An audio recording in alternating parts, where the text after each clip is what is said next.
안녕하세요. 설비 관리 스케줄러를 만들어 보겠습니다. 오늘은 에어테이블을 주로 사용을 하게 될 것 같아요. 우선 실제 현업에서 유사한 업무에 대한 요청을 받아서 이거를 처리할 수 있는 방식을 제가 이제 구상을 해서 만들어 본 거고요. 만든 과정 설명드리고 다 만들어진 이 에어테이블의 베이스도 좀 살펴보면서 또 여기에 필요한 자동화들은 어떻게 구현이 되어 있는지 그런 것들 살펴보도록 할게요.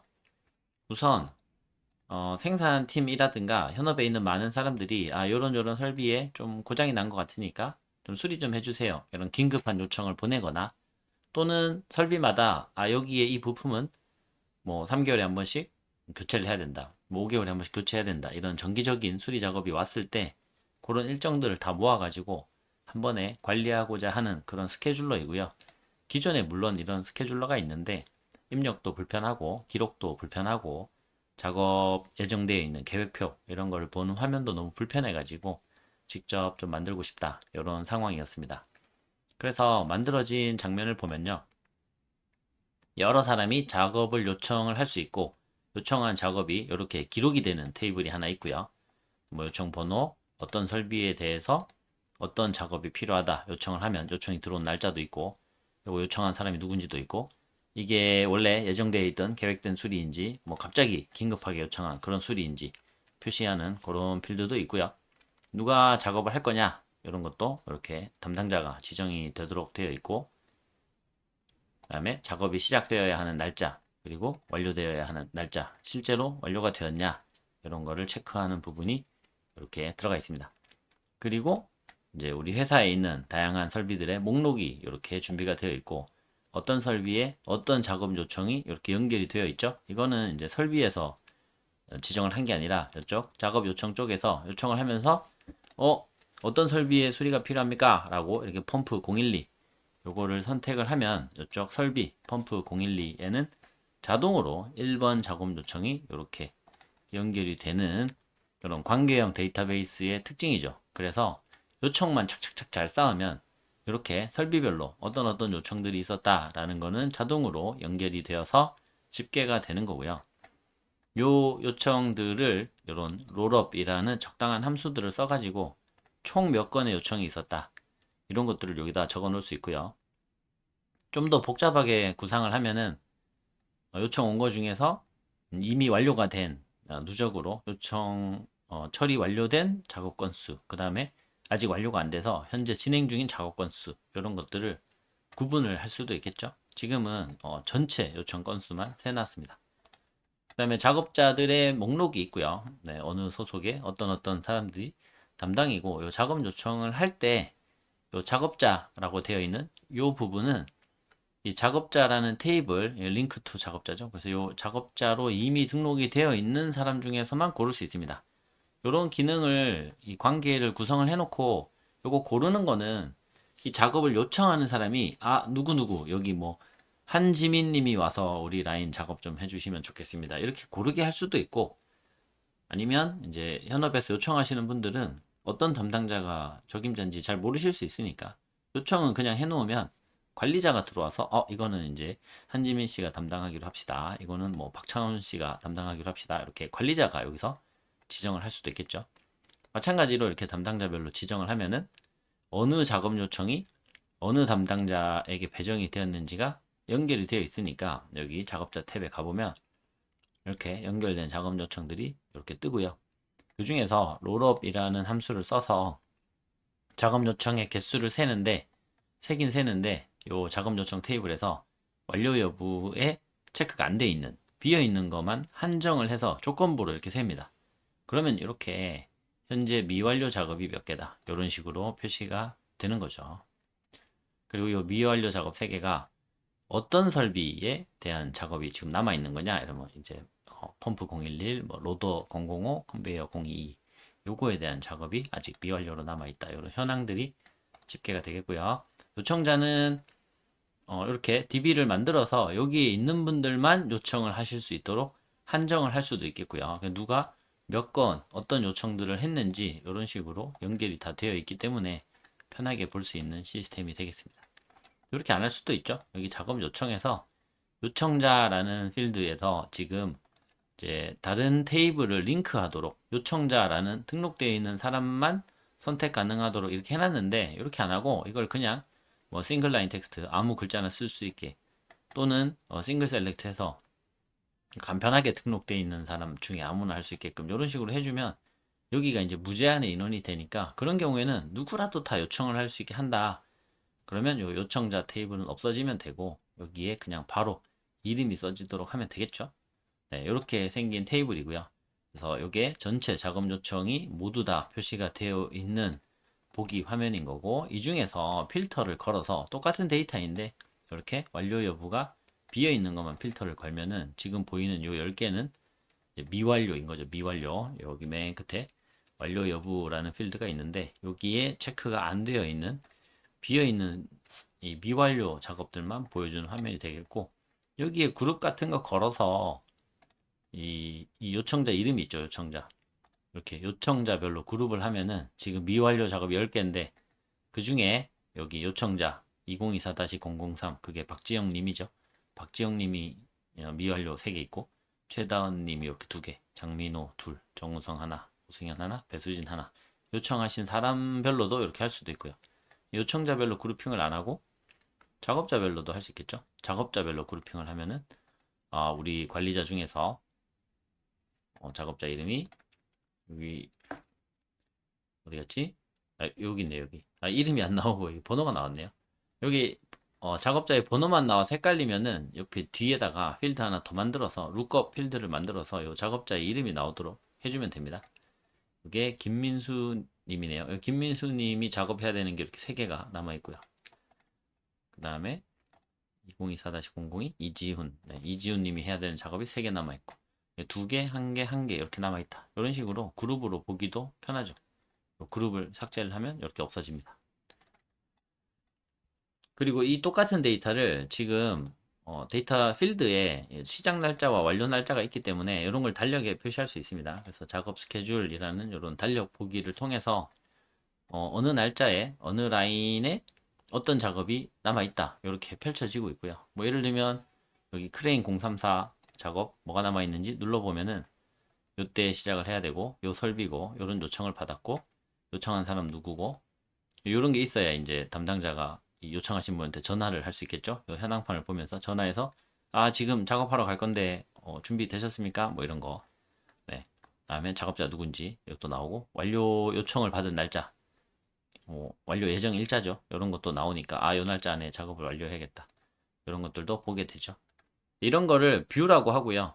요 테이블, 작업 요청이라는 테이블 안에서 다 똑같은 데이터가 공유되고 있지만 어떤 필드를 숨기냐, 보여주냐, 정렬을 어떻게 하냐, 그룹핑을 어떻게 하냐, 이런 보기, 화면 설정을 다양하게 할 수 있고 그런 거를 여러 개 만들 수 있는데 이런 것들은 이렇게 이제 XY 축을 가지는 행과 열을 가지는 스프레드시트 형태의 보기잖아요. 이런 거를 그리드 뷰라고 부르고요. 여기 밑에 있는 작업 스케줄처럼 이렇게 행과 열을 가지는 게 아니라 달력에다가 날짜 필드를 기준으로 이렇게 데이터를 뿌려놓는 이런 거를 여기 보시면 캘린더 뷰라고 해서 이런 것도 여러 가지를 추가할 수 있습니다.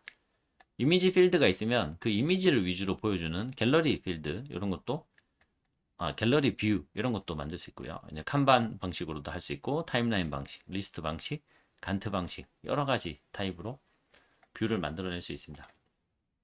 개인별 작업 현황 이런 시트도 추가로 만들 수 있고요. 그래서 예를 들면 우리 관리자가 5명이다. 그러면 5명이 이 전체를 보면서 여기서 계속 필터 걸고 소트 걸고 보면은 한 명이 이 보기 화면을 흔들어 놓으면 다른 관리자가 왔을 때 이제 불편하거든요. 이게 뒤죽박죽 돼 있잖아요. 다른 사람 입장에서는 나는 내 담당인 거 중에 미완료인 것만 보고 싶은데 왔더니 뭐 이렇게 박창훈님 것만 이렇게 필터링이 돼 있어요. 그럼 나는 이제 필터 풀고 한지민 이름으로 필터 다시 걸어가지고 데이터 보고 이래야 되면 불편하잖아요.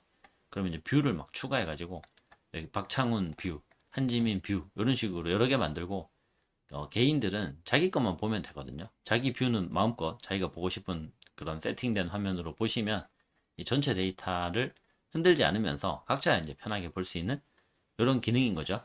이 기능은 엑셀에서는 저도 아직 못 봤는데 구글 시트에는 있어요. 똑같은 기능이. 원본 데이터는 그냥 놔두고 이런 뷰라는 보기 화면 세팅만 좀 개개인별로 따로따로 만들어서 쓸 수 있는 이런 편리한 기능입니다. 자, 요거를 만들어 보자고요.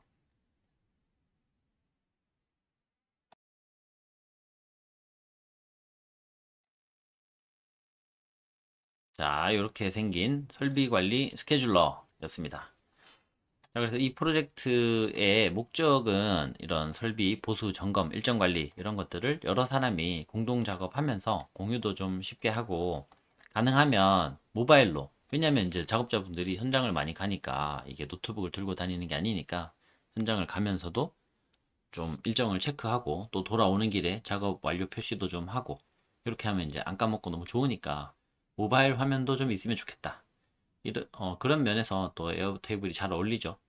이런 이제 사스에서 돌아가는 거기 때문에 인터넷만 되면 언제 어디서나 누구나 이제 모든 디바이스에서 접속을 할 수 있고 모바일 화면도 우리가 어렵게 만들지 않아도 이런 이제 사스를 오래 운영해온 회사가 좀 보기 편하게 잘 만들어 놨을 거니까 편하게 쓸 수 있는 것 같아요.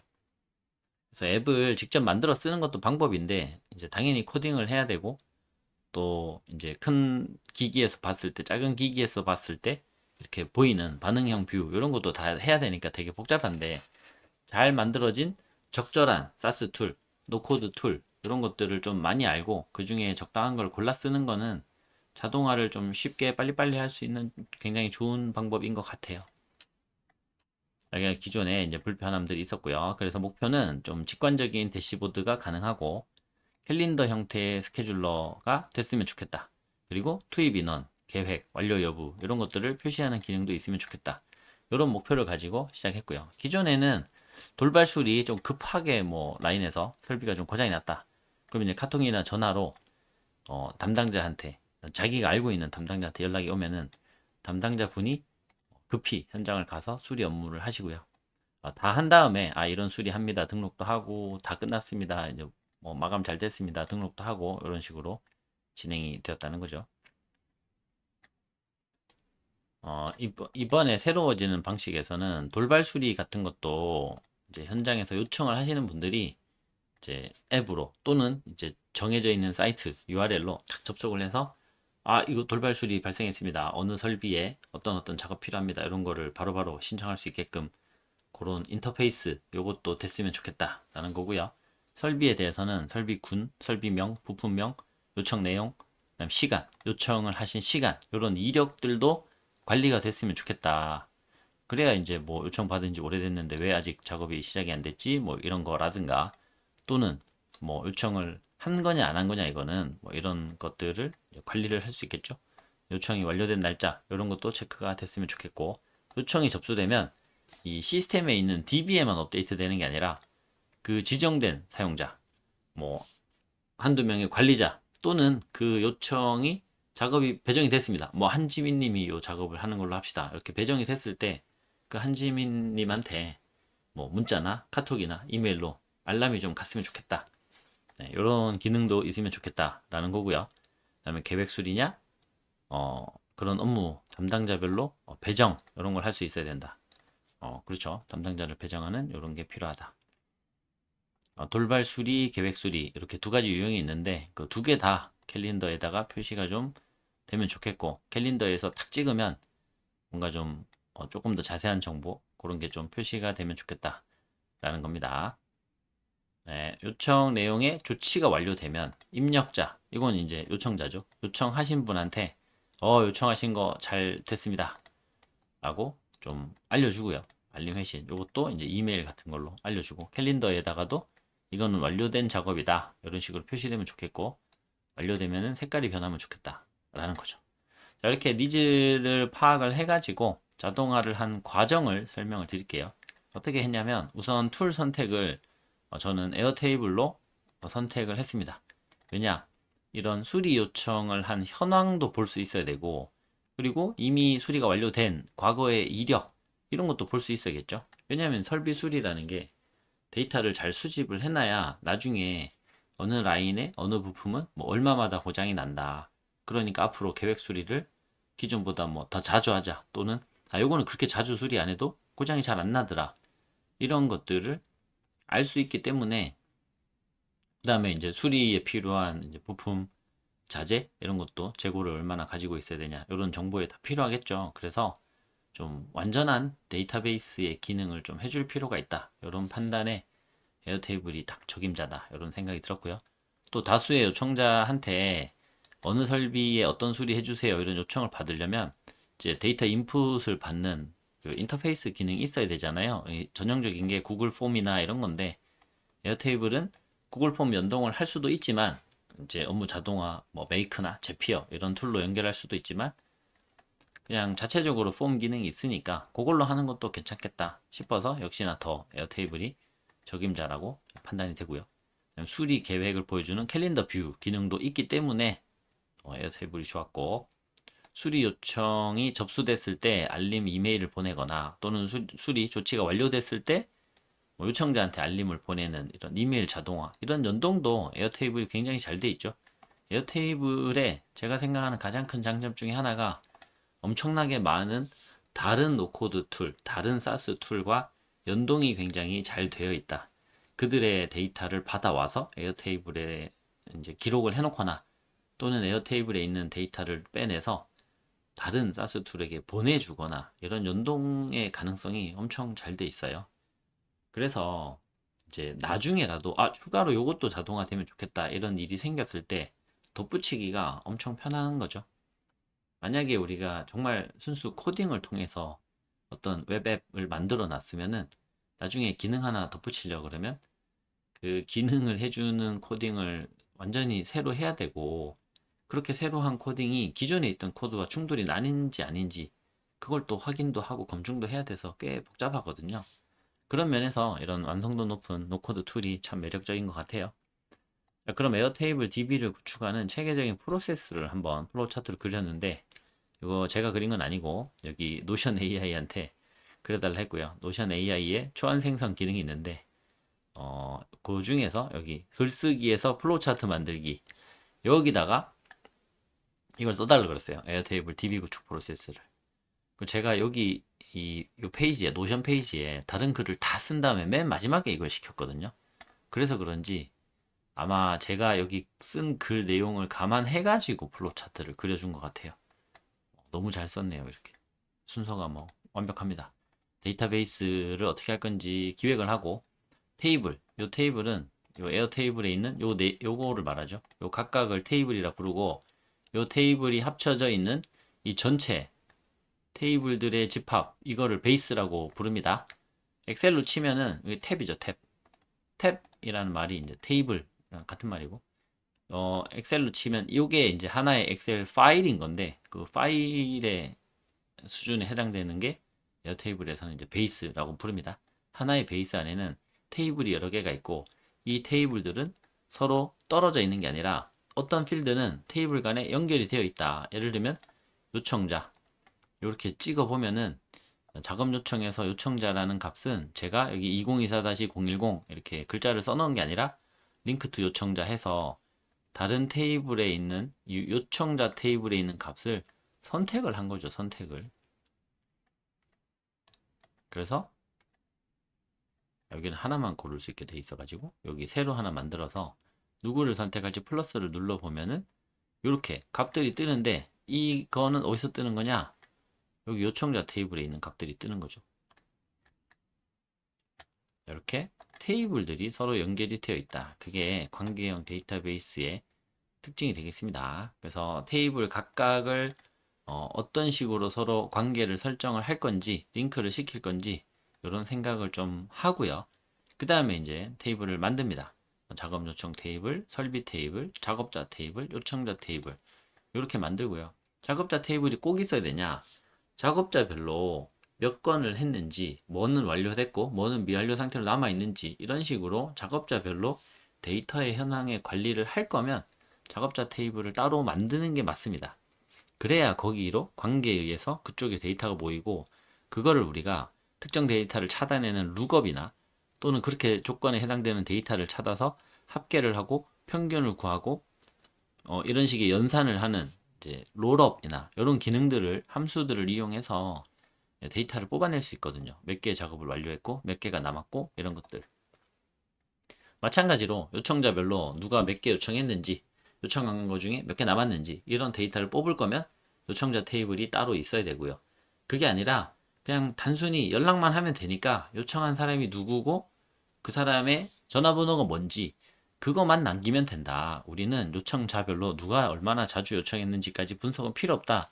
그러면 테이블 안 만들어도 됩니다. 이렇게 요청자 테이블 만들 필요가 없고 작업 요청해서 요청자 자리 여기를 테이블 만들어서 링크 시킬 게 아니라 이거 없이 여기 그냥 바로 그냥 이름 써버리면 되는 거죠. 여기다가 요청자 이름 또는 여기 필드 하나 더해서 요청자 전화번호. 그래서 처음에 작업 요청 받을 때 요청자 이름, 당신 이름이랑 당신 전화번호 여기 써주세요 하고 바로 받으면 되는 거거든요.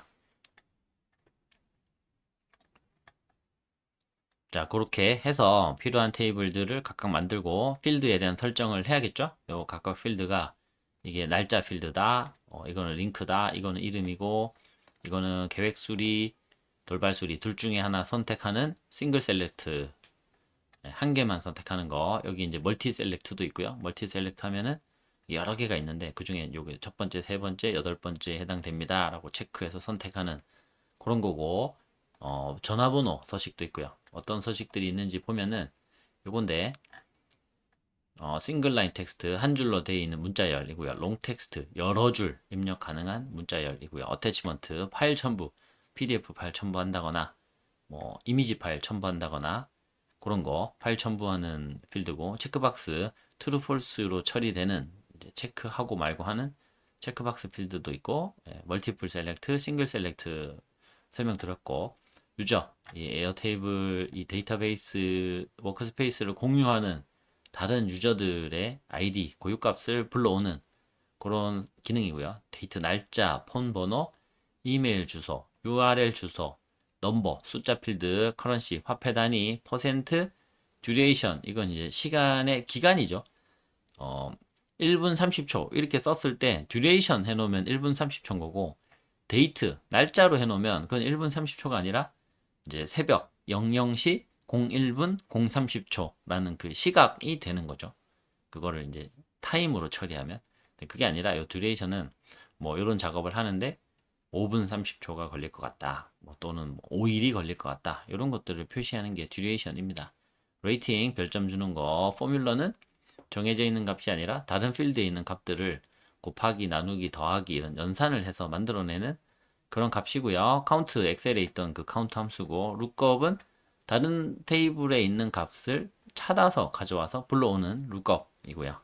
크리에이티드 타임은 요 데이터, 요 한 줄의 데이터를 새로 짠 만들면 그때 자동으로 팍 찍혀버립니다. 시간이 현재 시간이 그 데이터가 만들어진 시간. 그래서 폼 같은 거 제출 받으면은 요 크리에이트 타임 필드를 많이 써요. 그 폼이 제출된 그 시간을 자동으로 이렇게 기록을 남길 수 있는 그런 필드가 되겠습니다.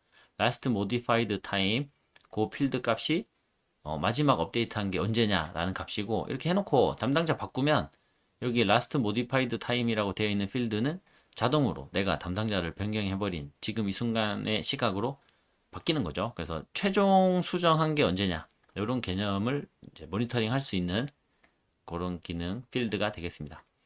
created by 누가 이 필드를 만들었냐라는 거고요.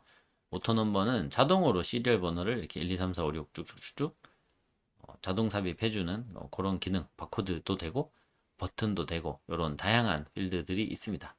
각각의 필드마다 어떤 게 맞는지 이제 세팅을 해준다는 거죠. 필드 설정.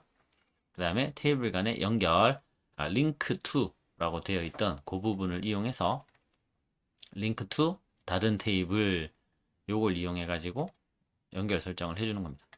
그다음 필요한 뷰들을 만들고요. 캘린더 뷰, 그리드 뷰, 폼 뷰 이런 거 만들고 폼 제출됐을 때 자동화 설정한다. 예를 들어 폼이 제출되면 이메일 알림하고요. 상태가 업데이트 됐다. 작업이 완료됐다고 관리자가 체크를 했어요. 이 작업은 완료됐음. 그러면 이제 또 이메일 보내는 자동화를 해야죠. 이 상태의 업데이트 자동화는 여기 폼 뷰에서 할 건 아니거든요. 그래서 요거는 사실 요 밑에 붙어 있을 건 아닌데 아마 폼 뷰의 자동화 설정에 이메일 요거 하면서 이쪽으로 플로우 차트도 여기다 그려준 것 같습니다. 자, 에어테이블의 DB 이 테이블의 구조를 저는 이렇게 기획을 했고요. 필요한 테이블은 작업 요청, 설비, 작업자, 요청자 이렇게 4개 정도 있으면 될 것 같다. 이 요청자는 사실 잘 모르겠어요. 이거 꼭 있어야 되는지. 없어도 될 것 같긴 한데 요거는 이제 현업의 어떤 상황에 따라 그리고 이 시스템을 만든 사람의 데이터를 쌓고자 하는 의도, 나중에 쌓인 데이터를 어떻게 분석할 건지 의도, 그런 거에 달려 있는 거죠. 작업 요청 테이블에는 요청자가 누구고 요청을 언제 했고 요청 언제 했는지는 자동으로 입력되면 되겠고요. 설비, 어떤 설비에 대한 요청이고 작업자 지정을 할 거냐 말 거냐, 요청하는 사람이 이걸 지정할 거냐 아니면 나중에 관리자가 와서 따로 지정할 거냐, 그런 면이 약간 물음표이고요. 작업 시작 일자, 이제 언제 시작해 주세요 라는 거고요. 언제까지 끝내 주세요 라는 거. 그 다음에 내용, 뭐 어떤 부품을 교체해 주세요, 뭐 그런 내용이죠. 어디 어디 이상한 소음이 납니다, 점검을 해주세요, 이런 거 적고요. 이거는 원래 생산 계획에 있던 계획 수리입니다. 아니면 계획이 없던 건데 갑자기 좀 이상하니까 좀 필요한 그런 돌발 수리입니다, 이런 거고요.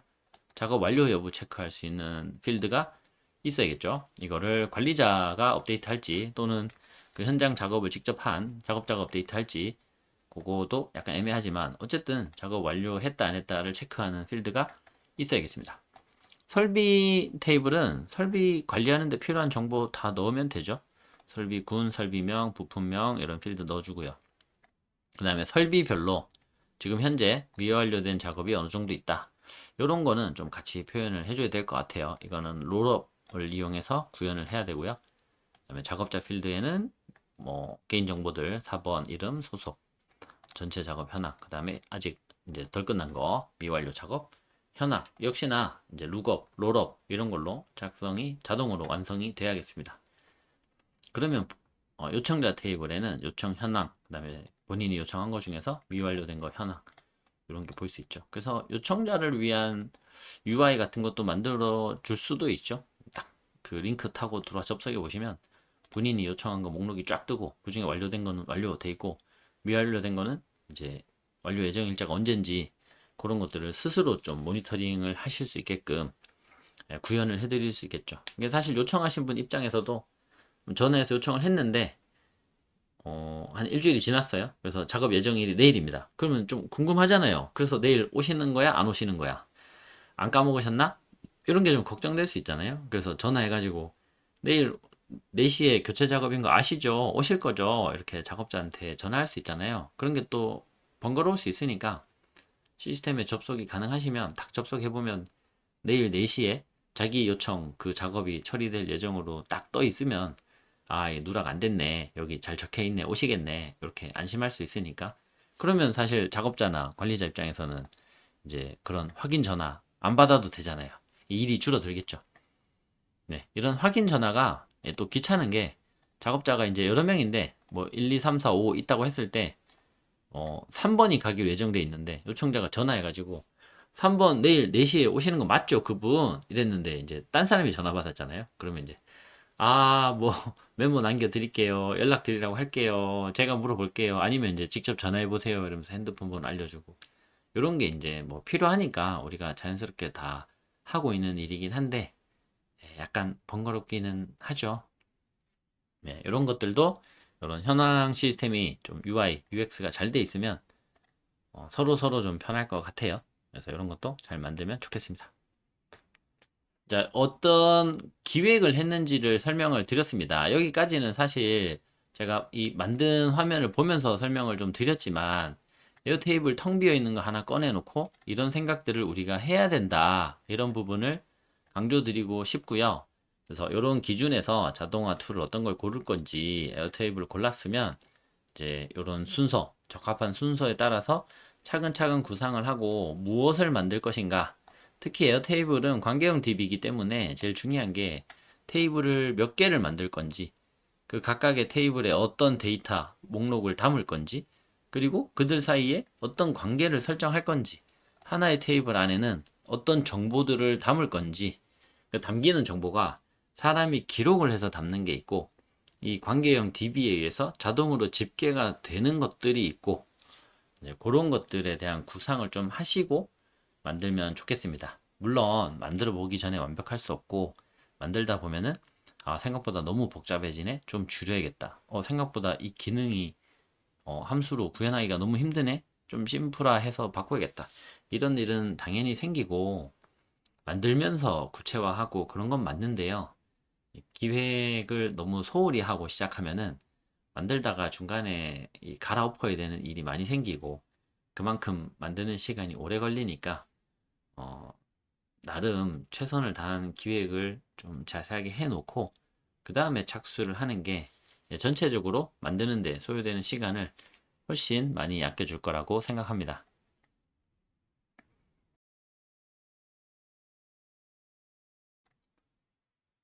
자, 이번에는 에어 테이블을 실제로 만들어 보겠습니다.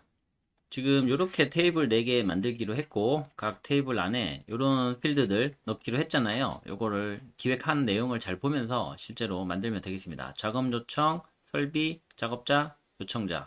자, 에어 테이블에서 새로운 베이스 하나 열고요. 첫 번째 작업 요청 테이블, 그다음에 설비 테이블, 작업자 테이블, 그리고 요청자 테이블 이렇게 되겠죠? 작업 요청 테이블에 뭘 넣어야 되는가? 요청자, 요청 일자, 설비, 작업자, 작업 시작 일자, 요청 일자, 작업 종료 일자, 요청 내용, 작업 구분, 작업 완료 여부. 아, 맞네요. 여기는 작업 요청 번호 이렇게 해서 고유 번호로 하나 해주고요. 어, 보통 이제 오토넘버로도 많이 하십니다. 오토넘버 해놓으면 자동으로 이렇게 데이터가 채워지고요.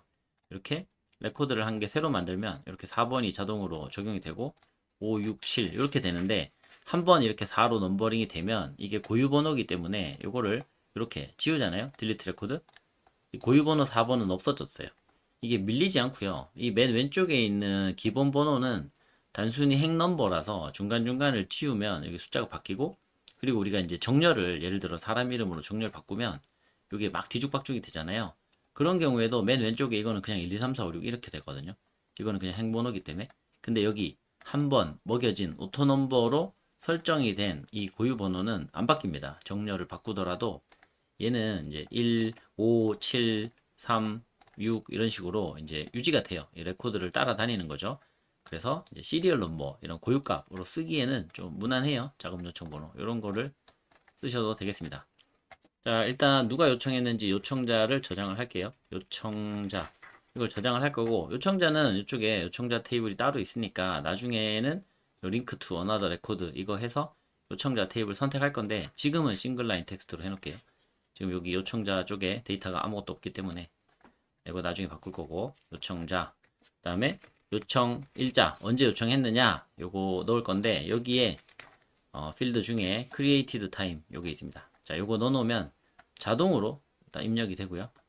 시간도 같이 include time 빼면은 날짜만 이렇게 24년 11월 26일 이렇게 서식 중에 고르시면 되고요. 요걸로 적용될 거고 시간까지 넣으면 뒤에 12시간 단위로 오후 6시 47분 이렇게 추가가 돼요. 지금 보시면 요 베이스를 맨 처음 만들었던 그 시간에 이렇게 3개는 있었던 거고 나머지 3개는 제가 금방 만들었기 때문에 이렇게 3개가 이제 현재 시간이 표시가 된 모습입니다. 요청 일자 그 다음에 설비 골라야겠죠. 어떤 설비에서 수리가 필요한 건지 설비도 나중에는 요 설비 테이블에서 골라야겠고요. 요청 내용 이런 거 넣어줘야겠고요. 뭘 수리하라는 거냐. 근데 이게 좀 길 수 있잖아요. 그래서 싱글 라인 텍스트 말고 이거 롱 텍스트 이걸로 하겠습니다. 그럼 이제 되게 긴 줄 여기서 이렇게 쓰고 엔터 쳐서 이렇게 여러 줄을 넣을 수 있어요. 여기 싱글 라인 텍스트는 이렇게 치고 엔터 치면 다음 줄로 넘어가거든요. 그래서 한 줄밖에 안 되는 건데 이렇게 롱 텍스트로 하면 여러 줄이 됩니다. 그 다음에 작업 시작 일자 넣어줘야겠죠? 작업 시작 일자는 날짜, 몇 월 며칠 날 작업해 주세요 라는 거니까 데이트라는 필드를 하면 되겠고 뭐 몇 시에 작업할 거냐까지 요청할 거면 이렇게 시간까지 같이 넣어 주시고 그게 아니라 그냥 날짜까지만 신청을 하는 거다 라고 하면 이렇게 날짜까지만 표시되도록 하고요. 그다음에 작업 종료 일자 이것도 신청을 받아야겠죠?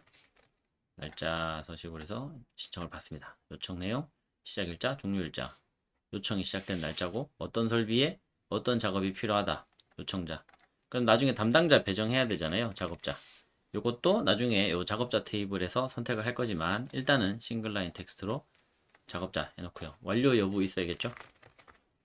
완료 여부를 하고요. 이거는 이 포뮬러로 할게요. 포뮬러 함수. 포뮬러 하면 이렇게 포뮬러를 만들 수 있거든요. 근데 이 포뮬러 어떻게 할 거냐? 만약에 만약에 이 시작 일자는 있고 종료 일자가 없으면 완료가 안 된 거잖아요. 그러면은 비워놓고 종료 일자가 만약 있다. 그러면 작업자가 이 작업을 다 완료하고 종료 일자를 체크를 했을 거니까 그때 자동으로 완료 체크가 되면 좋을 것 같아요. 그럼 여기다가 이제 뭐라 넣어야 되냐? 작업 종료 일자라는 요 필드에 값이 뭔가 있으면 체크를 한다. 이런 거거든요. 근데 어렵죠. 포뮬러. 이게 엑셀 함수도 어려운데 여기 에어 테이블에 무슨 포뮬러가 있는지 우리가 어떻게 압니까? 이거를 어렵잖아요. 네, 다행히 우리에게는 요 챗 GPT가 있습니다. 여기다가 물어볼게요. 에어 테이블에 포뮬러 입력할 거야. 하고 변수명을 이렇게 중괄호를 많이 쓰거든요. 에어 테이블에서는 그래서 중괄호 해서 작업 종료 일자잖아요. 작업 종료 일자 필드에 값이 있으면 체크를 하고 없으면 그냥 비워두는 포뮬러 이렇게 알려주면은 GPT가 이렇게 our airtable 포뮬러에서 측정 필드 값에 따라서 할 거면 if 이렇게 써주고 요거 변수 요 필드 쓰고 이렇게 if 괄호 열고 중괄호 작업 종료 일자 이렇게만 했네요. 그러면 이게 이제 불린 연산으로 해서 true false로 작동이 되고 true면 이렇게 체크 표시 여기 이모지를 넣어주네요. false면 이렇게 비워놓는 이렇게 알려줬습니다. 요거 복사해서 에어 테이블에서 여기 이렇게 넣어주면 돼요. 이렇게 create 하면은 이렇게 함수가 적용이 되면 이렇게 fx 마크가 있고요. 테스트 삼아서 종료일자 눌러볼게요. 에어 테이블이 편한 게 여기에 내가 막 2024 이렇게 엑셀처럼 안 넣어도 그냥 이렇게 데이트라는 필드를 해놓으면 여기 누르면 이렇게 달력이 뜨거든요. 이런 게 참 좋아요. 그래서 오늘 종료됐다 눌러주면 자동으로 이렇게 체크가 나타나죠. 여기 어제 종료됐다. 여기 체크가 나타나는 모습을 볼 수 있습니다. 자, 포뮬러 이렇게 편하게 하고요. 자, 설비 정보 넣어볼게요. 설비 고유값이어야 되는데 설비명이 만약에 중복되는 설비가 여러 개가 있고 그런 게 아니면 설비명을 그냥 고유값으로 하면 되고요. 네, 보통 이제 설비 아이디 이런 이제 고유값 같은 거 하나 따로 지정을 해주고 그거에 설비명이 뭐냐면 싱글 라인 텍스트로 뭐 적어주고요. 네, 설비군 이것도 군은 그룹이니까 한 10종류의 그룹이 있고 그 중에 고르는 거다 하면 이렇게 싱글 셀렉트 해주면 됩니다. 네, 싱글 셀렉트로 해놓고 또 뭐 넣어야 되죠? 설비 고유값 하나 넣어주고 설비명, 부품명, 미완료 작업 건수. 미완료 작업 건수 이거는 관계를 걸면 자동으로 생기거든요. 그래서 저건 놔두면 되고 여기 부품 어떤 부품들이 들어가는 설비다. 이거 이제 롱 텍스트 이렇게 해놓을게요. 자 이러면 이제 설비는 끝났고요. 작업자 정보는 뭘 보관해야 되는가? 4번 이름 소속 전체 작업 현황 4번 이름 소속 요거 하면 되네요. 4번이 아마 이제 고유값일 테니까 요거 4번 하고요. 4번이 순수 숫자로 되어 있으면 여기를 넘버 요걸 해주시면 되고 숫자가 아니라면 싱글라인 텍스트로 하면 되겠죠. 요걸로 할게요. 싱글라인 텍스트 4번 여기 이름 요것도 싱글라인 텍스트 여기 소속도 싱글라인 텍스트로 해도 되고 싱글 셀렉트 어디 소속이냐 이걸로 해도 되고 그리고 요거는 이제 없어도 되겠죠. 지워줍니다. 남는 거는 요청자는 요청 현황 미완료 현황 요거만 있으면 되네요. 그냥 이름만 할게요. 요청자 이름 요청자도 우리 직원이니까 4번을 고유값으로 하고 여기에 이름 넣고 요거 두 개는 지워주겠습니다. 자 이렇게 됐죠. 그러면 이제 에어테이블 만드는 과정에서 이런 샘플 데이터가 필요한데 이 참 귀찮잖아요. 저는 이제 GPT한테 시킵니다. 4번 이름이죠. 4번 이름 요청자 4번 이름으로 구성된 명단 10명 만들어줘. 한국 사람 이름으로. 그다음에 프로 만들어줘. 콤마 같은 구분 기호 없이 아래로 줄바꿈 하면서 만들어줘. 이름 10개 하고 그 아래에 4번 10개 출력해줘. 이렇게 시킬 거예요. 이렇게 시킬게요. 이게 이제 붙여넣기 하기 편하게 하려고 이렇게 한 거고요. 이게 GPT가 표로 만들어주면은 이게 에어테이블에 바로 안 들어가더라고요. 그래서 이렇게 만들어서 밑으로 넣으면 이렇게 10개가 들어가니까 편하죠. 4번 10개도 이렇게 복사해서 여기다 넣으면 이렇게 샘플이 끝났고요. 요청자 끝났고 작업자 해야 되니까 작업자는 뭐죠? 4번 이름 소속 다른 명단 10명 만들어줘. 4번 이름 소속 순서로 그죠? 소속은 설비 관리 1팀, 2팀 이렇게 두 가지로 해줘. 두 가지 중 하나로 선택해줘. 이렇게 하면은 만들어지겠죠? 이름은 아마 한국 사람 이름 할 겁니다. 아까 한국 사람 이름으로 했기 때문에 이렇게 한꺼번에 줘버렸네요. 4번 10개 출력 이름 10개 출력 소속 10개 출력 이렇게 이런 순서로 다시 오케이 됐죠. 4번 10개 받아서 여기 넣어주고요. 이름 10개 옛날에는 이런 가짜 데이터 만들어 놓는 것도 다 시간이라 가지고 되게 귀찮았거든요. 근데 이제 엄청 편합니다. 여기 소속을 보시면 싱글 셀렉트로 돼 있기 때문에 자동으로 설비 관리 1팀, 2팀 이렇게 두 개가 들어갔어요. 싱글 셀렉트 해놓고 여기다가 이 목록에 여기 만들어져 있는 목록에 이렇게 두 개가 만들어진 건데 여기 없는 거를 여기다 넣어버리면 자동으로 여기 세 번째 생겨요. 이렇게 세 번째 여기다가 뭐 설비 기획팀 이런 식으로 자동으로 생깁니다. 이렇게 X 눌러주고요. 세이브하고 여기 지우고 여기 텍스트를 치는 거예요. 설비 관리 팀장 이렇게 따로 이렇게 딱 치면은 이렇게 싱글 셀렉트가 됐죠. 이렇게 생겼잖아요. 없는 값을 기존의 목록에 없는 값을 여기다가 텍스트 입력을 해버리면 이렇게 자동으로 생긴다 라는 겁니다. 요거 X 하고요. X 하면 여기 없어졌죠. 지워버렸으니까 여기도 이 팀으로 이렇게 해놓을게요. 다 됐습니다. 작업자도 설비 정보, 설비 아이디, 설비명, 설비군, 부품 빼고 설비 아이디, 설비명, 설비군 요거만 할게요. 우리 반도체 장비 회사야. 설비 아이디, 설비명, 그다음 설비군 10개씩 출력. 설비군은 세 종류 해줘. 네, 이렇게 이퀴먼트 EQP 나오고 있고요.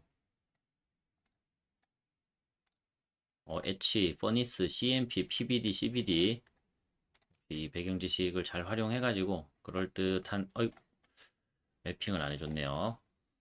매칭, 데포지션, 퍼니스 이렇게만 줬네요. 귀찮은데 H, 퍼니스 2개 CMP는 어디로 가야 되지? PBD, CBD는 대포 공정이고 이건 애칭이고 이거 CMP 모르겠네요.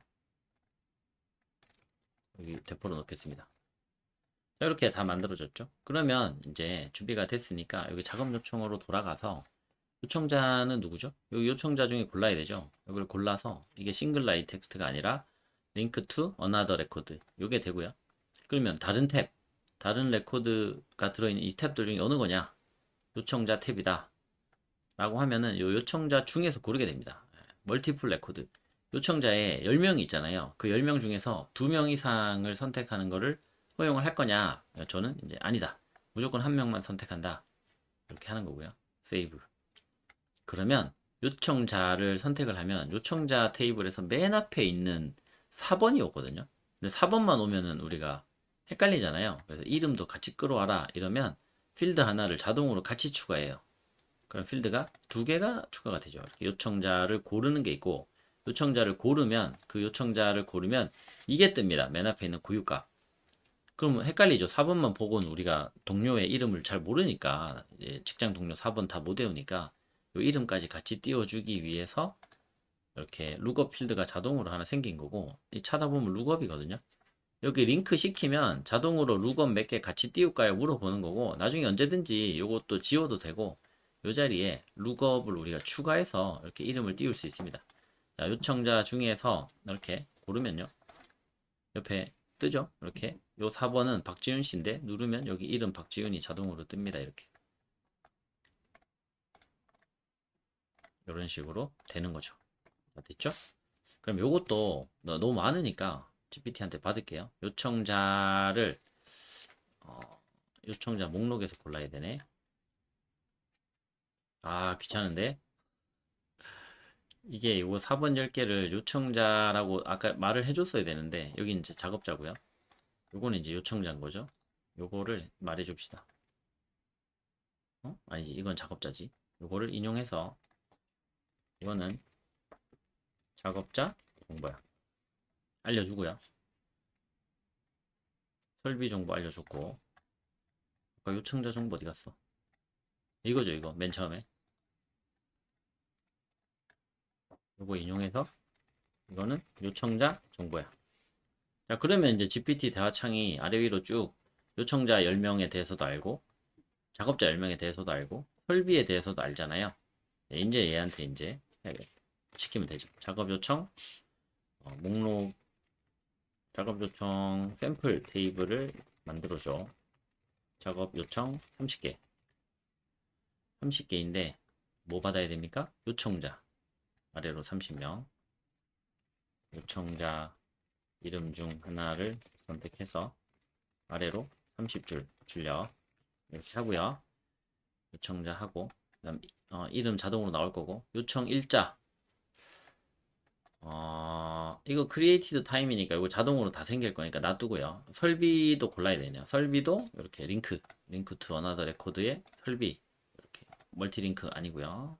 멀티플 링크는 안 하고 설비 고를 거고 설비도 이제 아이디만 나오면 뭔지 안 보이니까 설비 명 정도는 같이 띄워줄게요. 그럼 여기는 이제 우리가 안 채워도 됩니다. 여기서 선택을 하면 링크를 하면 여기는 자동으로 나오니까요. 요청 내용 이거 30줄 해야 되네. 요청 내용 30줄 출력 하고 작업 시작 일자 작업 종료 일자 작업 시작 일자 30줄 출력 2024년 11월 중 하루의 날짜를 선택 작업 종료 일자 30줄 출력 작업 시작 일자보다 며칠 더 늦은 날로 2024년 12월 이내의 날짜를 선택 12월 30일 이내의 날짜를 선택 여기까지 한번 시켜볼게요. 너무 많이 시켰는데 오류 나면은 너무 속상하니까 여기까지만 한번 시켜봅니다. 그 뒤에 우리가 또 뭐 넣어야 되죠? 작업자 선택해야 되는구나. 완료 여부 체크해야 되고 다 했네요. 작업자는 링크 걸어놓고 작업자 중에서 선택하고 역시나 멀티 선택 안 한다. 2명 이상 작업을 배정을 할 거면 여기 멀티플 링크를 살려놔야 되고요. 한 명한테만 배정할 거면 안 살려도 되겠죠. 역시나 4번만 보면 누군지 모르니까 이름도 하나 추가해 줍니다. 자 이렇게 했고요. 이거는 뭐 자동 입력 안 할게요. 이거는 배정하는 관리자가 여기서 누구한테 작업을 시킬지 선택을 하면 되는 거니까. 이거를 이렇게 표로 줬네요. 필드별로 30개는 너무 많다 그죠? 우측에 작업자 필드 추가하고 작업자 이름 중 하나를 삽입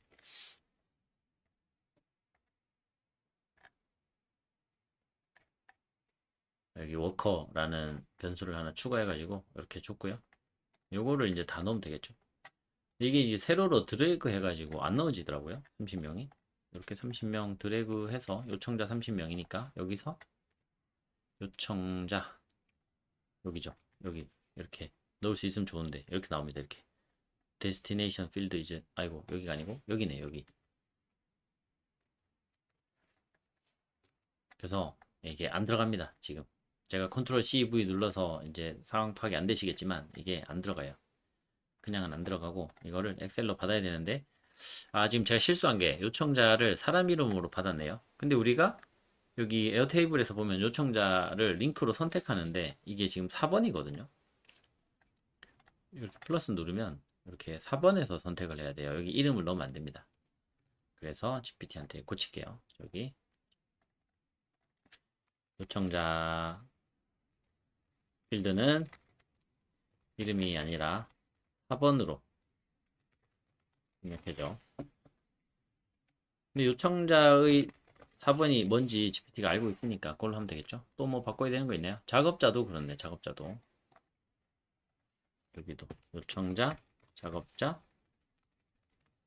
필드는 이름이 아니라 4번으로 입력해줘.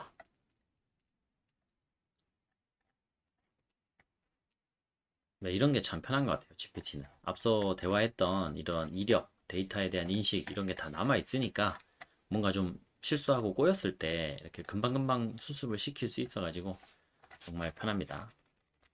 엑셀로 다운로드. 이게 복사가 잘 안 되기 때문에 엑셀로 다운로드 받고요.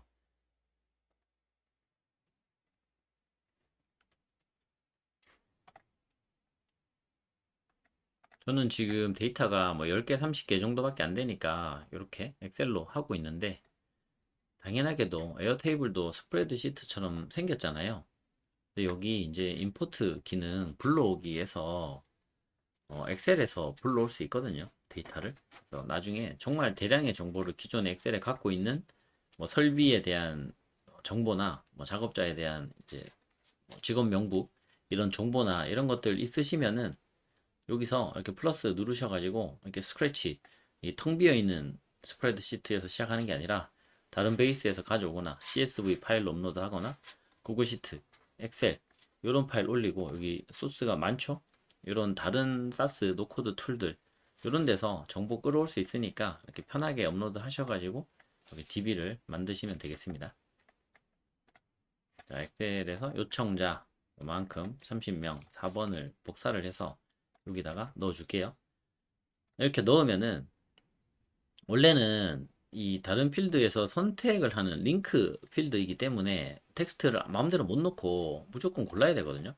여기 글자 쓰는 게 안 돼요. 여기 1, 2, 3 이렇게 쓰는 게 안 됩니다, 원래. 근데 이렇게 강제로 넣어버리면 이 4, 5, 3, 4, 5라는 거는 요청자에 없었죠, 원래. 요청자의 직원 명단에 없었거든요.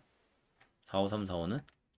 근데 이렇게 강제로 생겨버립니다. 링크 필드에 오리지널 이 리스트에 없는 값을 강제로 넣으면 이렇게 된다.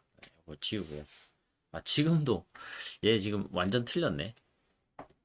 이렇게 지금 30개잖아요. 작업 요청 30개에다가 4번 넣었는데 이 4번이 여기 요청자 DB에 원래 하나도 없었기 때문에 이 10명이 다 없었던 사람이라 가지고 여기에 매핑이 됐고 이름이 하나도 없네. 아이고, 그럼 GPT가 이번에 만들어준 거 쓸게요. 그냥 요 위에 거 지우고 요 10명을 밑에 그냥 복사해 넣었어요. 위에 거는 지우고 이거는 이제 샘플이니까 이렇게 만들어도 되겠죠?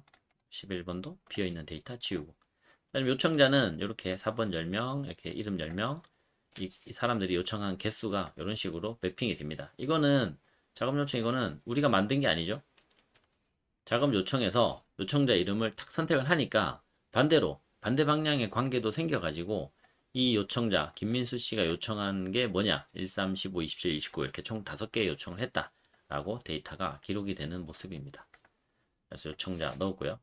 요청자를 넣으니까 요청자 이름도 이렇게 자동으로 매핑이 되었고요. 이렇게 데이터가 한 개가 남네요.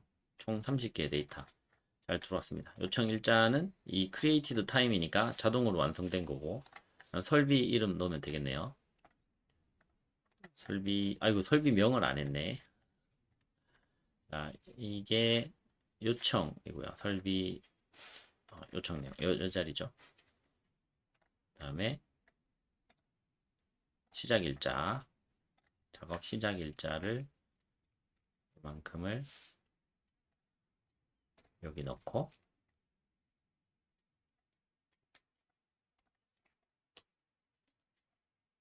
안 들어가네요.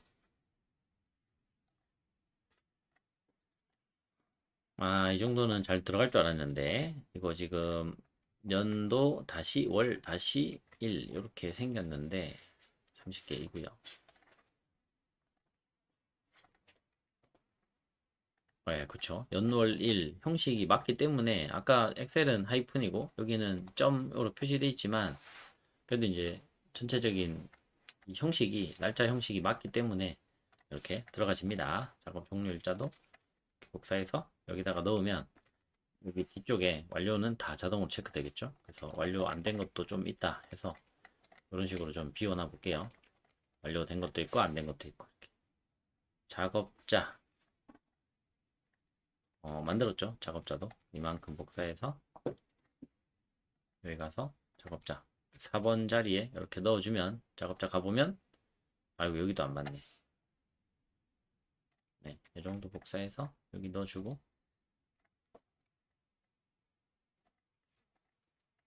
이렇게 할게요.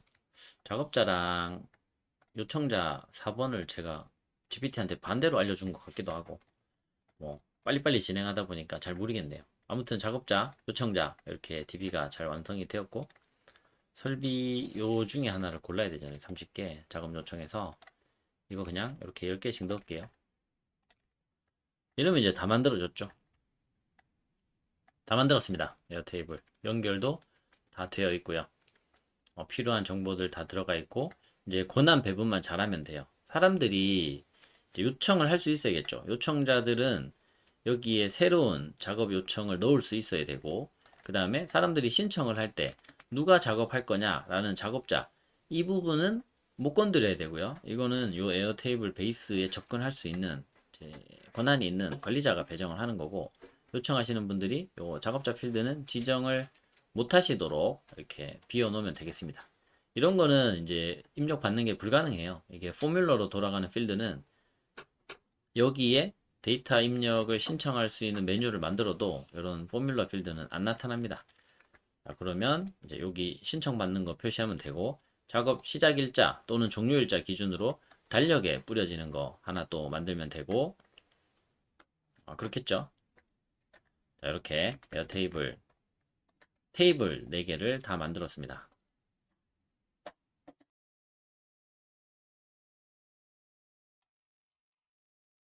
자, 이제 테이블을 다 만들었으니까 이 정보들을 어떻게 관리할 것인가 이런 면에서 한번 살펴보겠습니다. 여기 작업 요청 테이블은 작업 요청을 한 전체 정보를 담고 있죠. 작업 요청의 내역들을 보면은 이게 단순히 텍스트가 아니라 누가 요청을 했는지는 여기 요청자 테이블에 연결이 되어 있고 어떤 설비에 대한 요청인지는 여기 설비 테이블에 연결이 되어 있고 그리고 작업자가 누구인가 라는 것은 또 여기 작업자라는 테이블에 연결이 되어 있습니다. 그러면 여기 작업 요청 테이블에서 이렇게 다 연결을 하면은 요 설비 EQP001이라는 설비 입장에서는 얘 입장에서도 여기 1번 작업 요청이랑 연결이 된 거죠. 우리가 엑셀에서 vlookup 이런 함수를 써가지고 이 설비 이름을 여기 설비라는 또 다른 시트에서 찾아가지고 가져왔다. 라고 한다면 그건 일방적으로 값을 이제 복사를 해와가지고 보여주고 있는 관계이기 때문에 설비 입장에서는 EQP001이라는 설비 입장에서는 누가 vlookup으로 자기 값을 읽어갔는지 말았는지 이런 게 전혀 상관이 없거든요. 알지도 못하고. 그래서 EQP001이라는 설비 데이터에 가면 아무런 데이터도 없죠.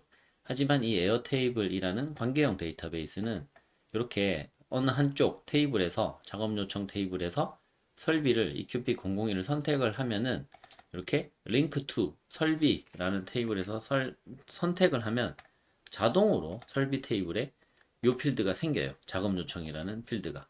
마찬가지로 link to 작업 요청으로 나오죠.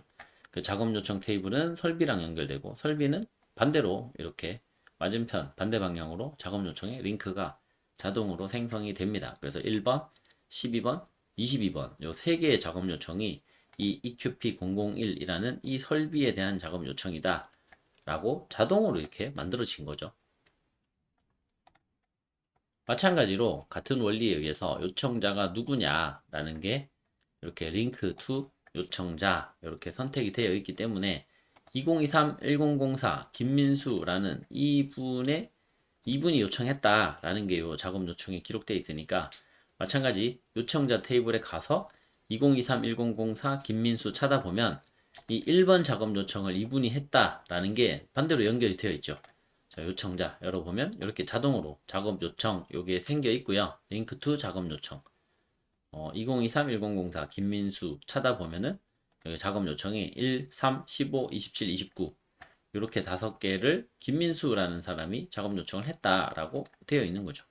1번 네, 작업 요청 3번 그리고 또 뭐였죠? 15 네, 김민수 이런 식으로 쌍방향으로 연결이 되게 됩니다.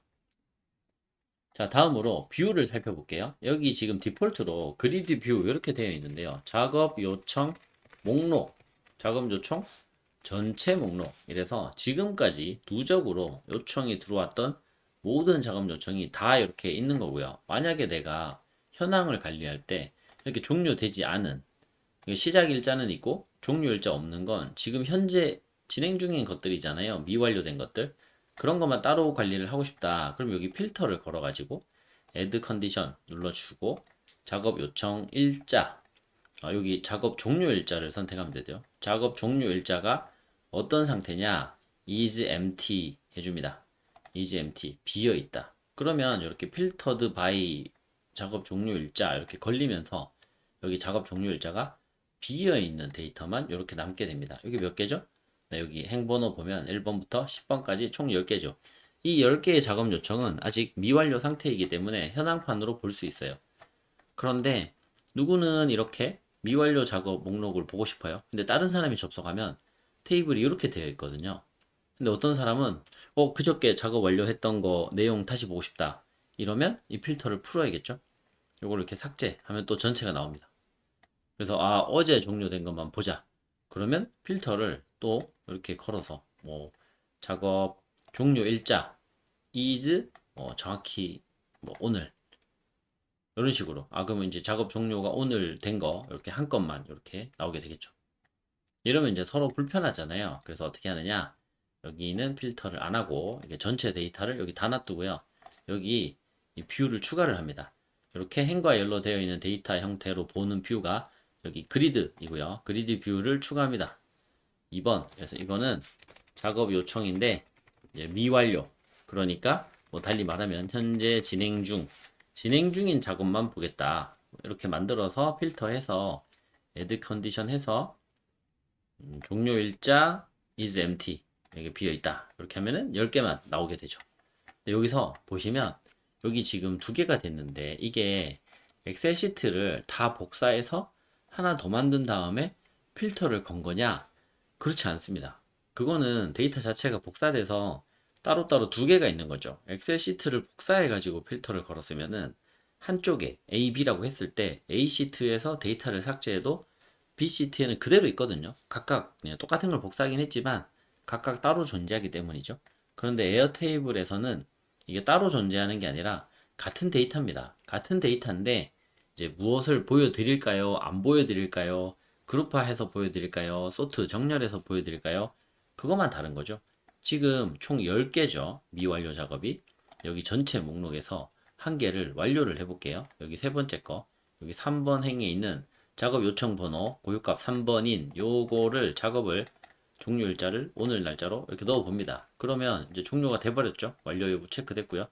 그리고 여기 진행 중인 요 뷰로 넘어가 보면 작업 요청이 이렇게 9개죠. 아까 있었던 작업 요청 번호가 3번이었던 그 작업은 없어졌습니다. 이제 보시다시피 뷰는 2개지만 데이터는 하나입니다. 원본으로서.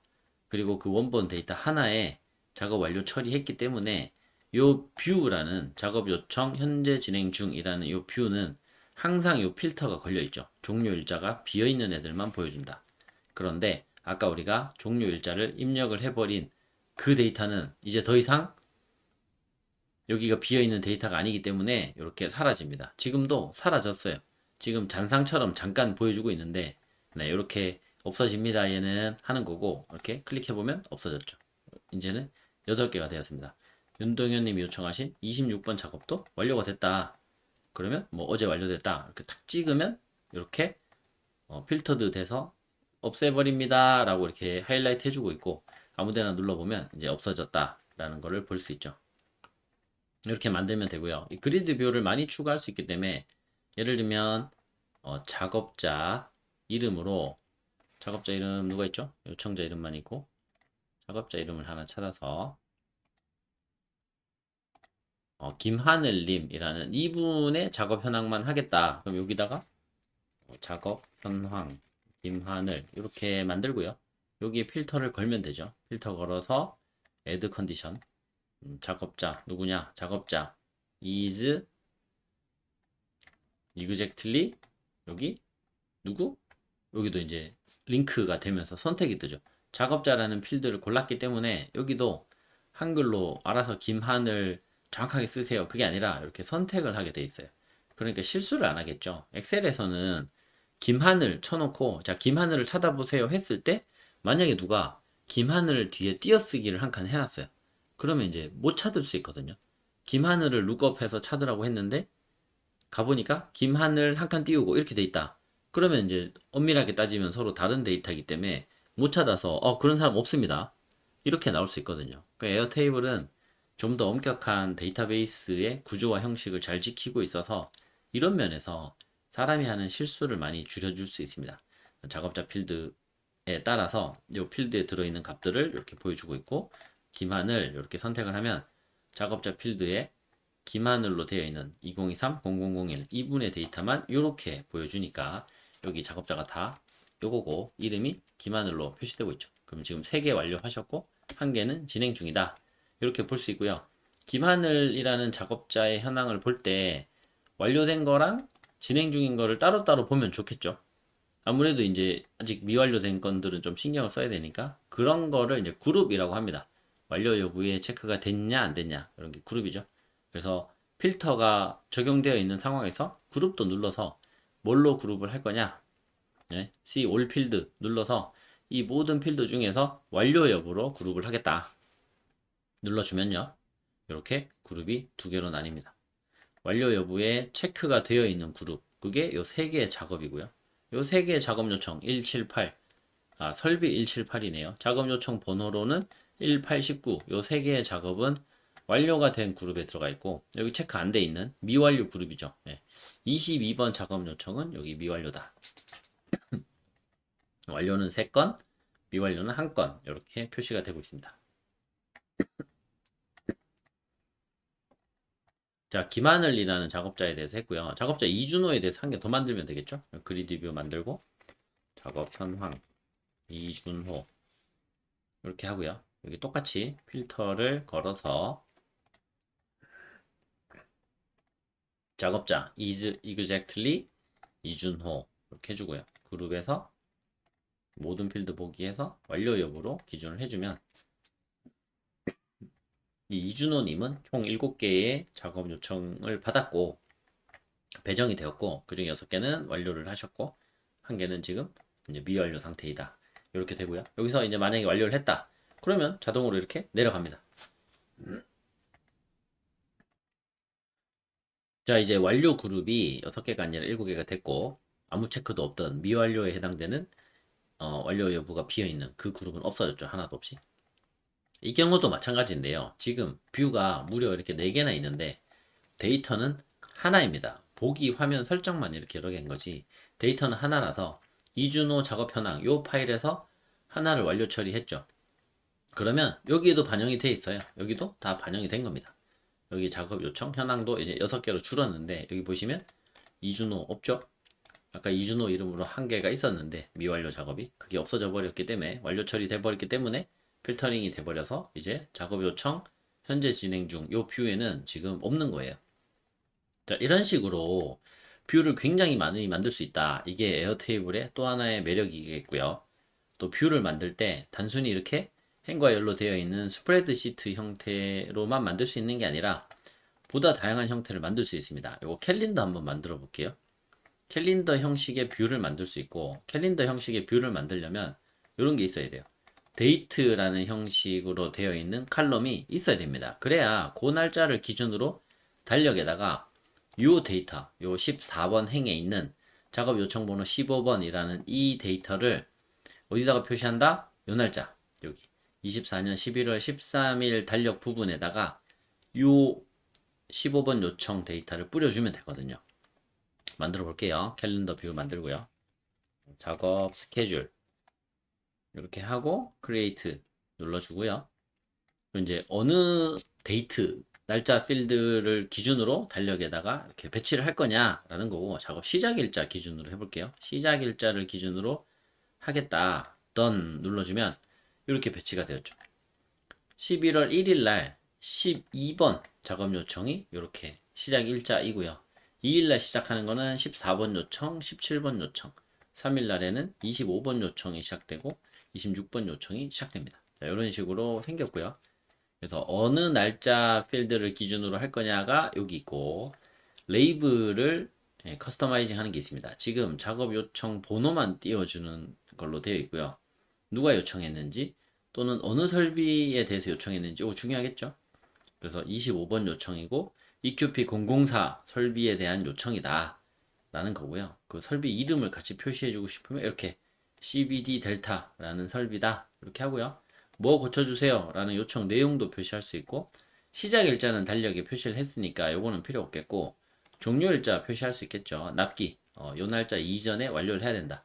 여기 달력에 표시되어 있는 요 날짜의 시작인데, 이게 완료는 언제냐 10번이 이렇게 눌러보면 이제 종료 일자가 이렇게 11월 13일까지 완료해야 된다. 6일날 시작해야 되고 13일까지 완료해야 된다. 이런 거죠.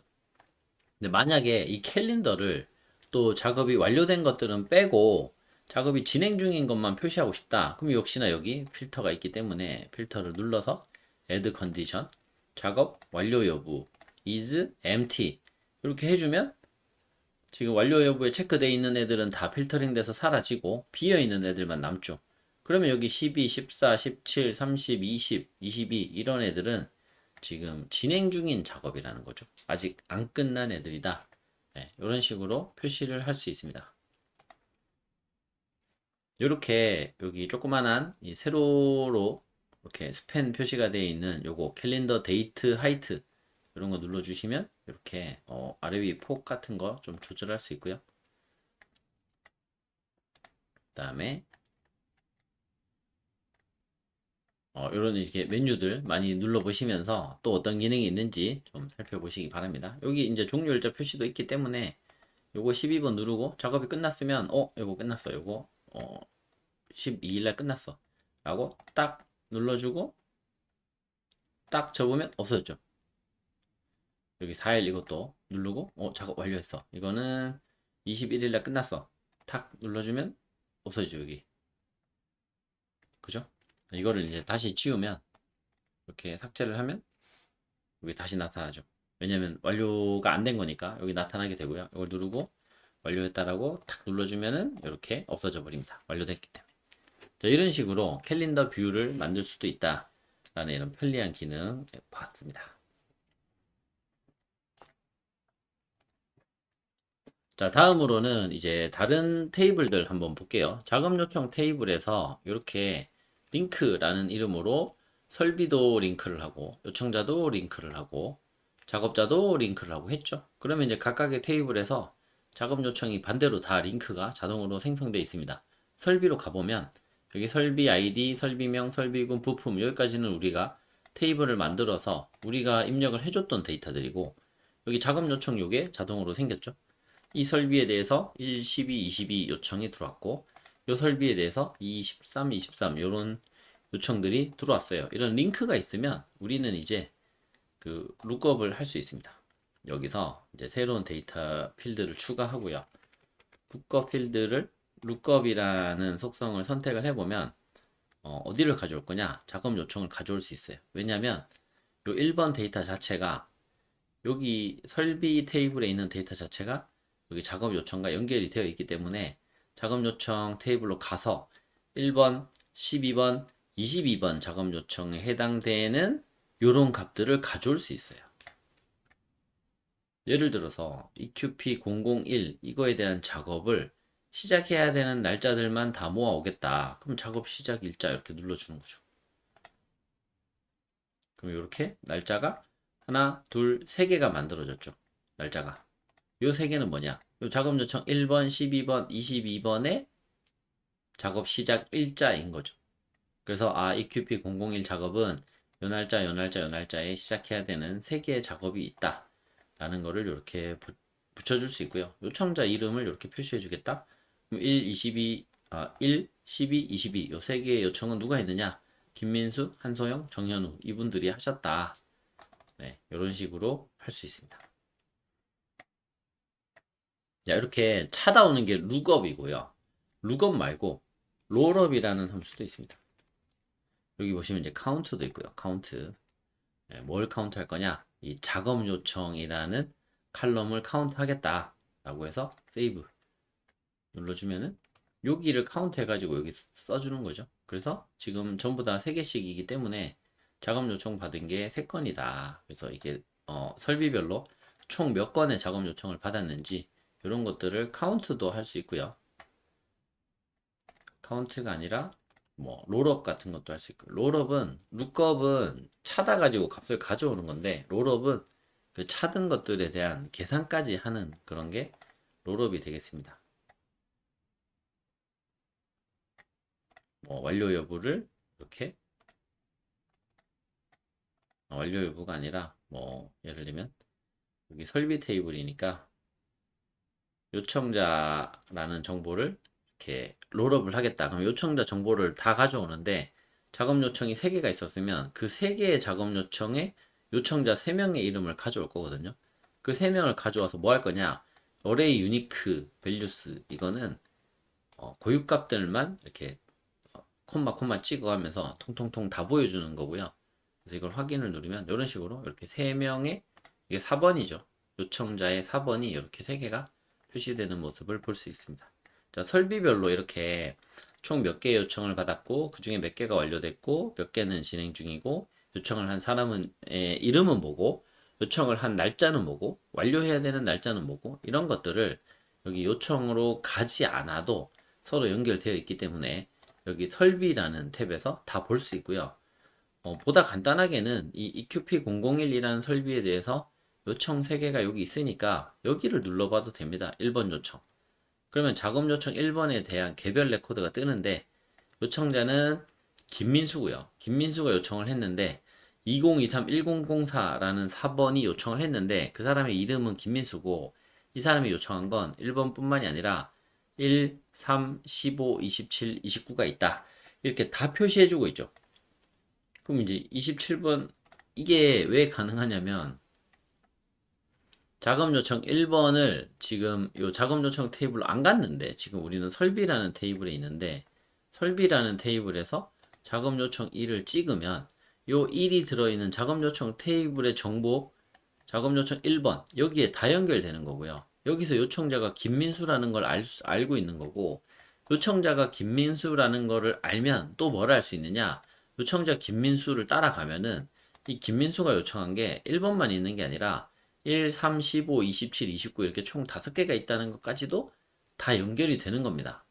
그래서 설비 테이블에 있는데도 불구하고 이렇게 1번 눌러보면 자, 이 작업 요청 번호 1번 이거는 여기 얘가 요청했고 이건 이름은 김민수고 이 김민수는 이렇게 5개를 요청한 사람이고 요청자 이름 김민수고 요청한 날짜 1번 작업 요청을 요청한 날짜는 요거다. 설비 EQP001에 대한 요청이고 EQP001은 뭐냐? 설비 이름은 이거고 설비 군은 애칭으로 분류되고 부품은 이거다. 이렇게 EQP001이라는 이 설비라는 탭에 들어있는 정보가 또 이렇게 다 깔리는 거고요. 네, 그거의 설비명이 뭐다. 이게 우리가 필드를 하나 추가해놨기 때문에 이것도 나온 거고. 그리고 어떤 작업을 요청했냐? 장비 청소 작업을 요청했다. 시작 일자 이거, 종료 일자 이거. 작업자는 누구냐? 2023-0001이다 라고 되어 있어요. 근데 여기서 끝나는 게 아니라 역시 작업자 2023-0001을 따라가 보면 요 작업자 테이블에 어떤 정보가 있냐? 이름이 김하늘이고 소속이 설비관리 1팀이고 이 김하늘이 요청한 거는 1, 8, 19, 22 요청한 게 아니죠. 작업자 김하늘이니까 작업자 김하늘이 수행을 하라고 배정이 되어 있는 작업은 1, 8, 19, 22 이렇게 4개가 있다.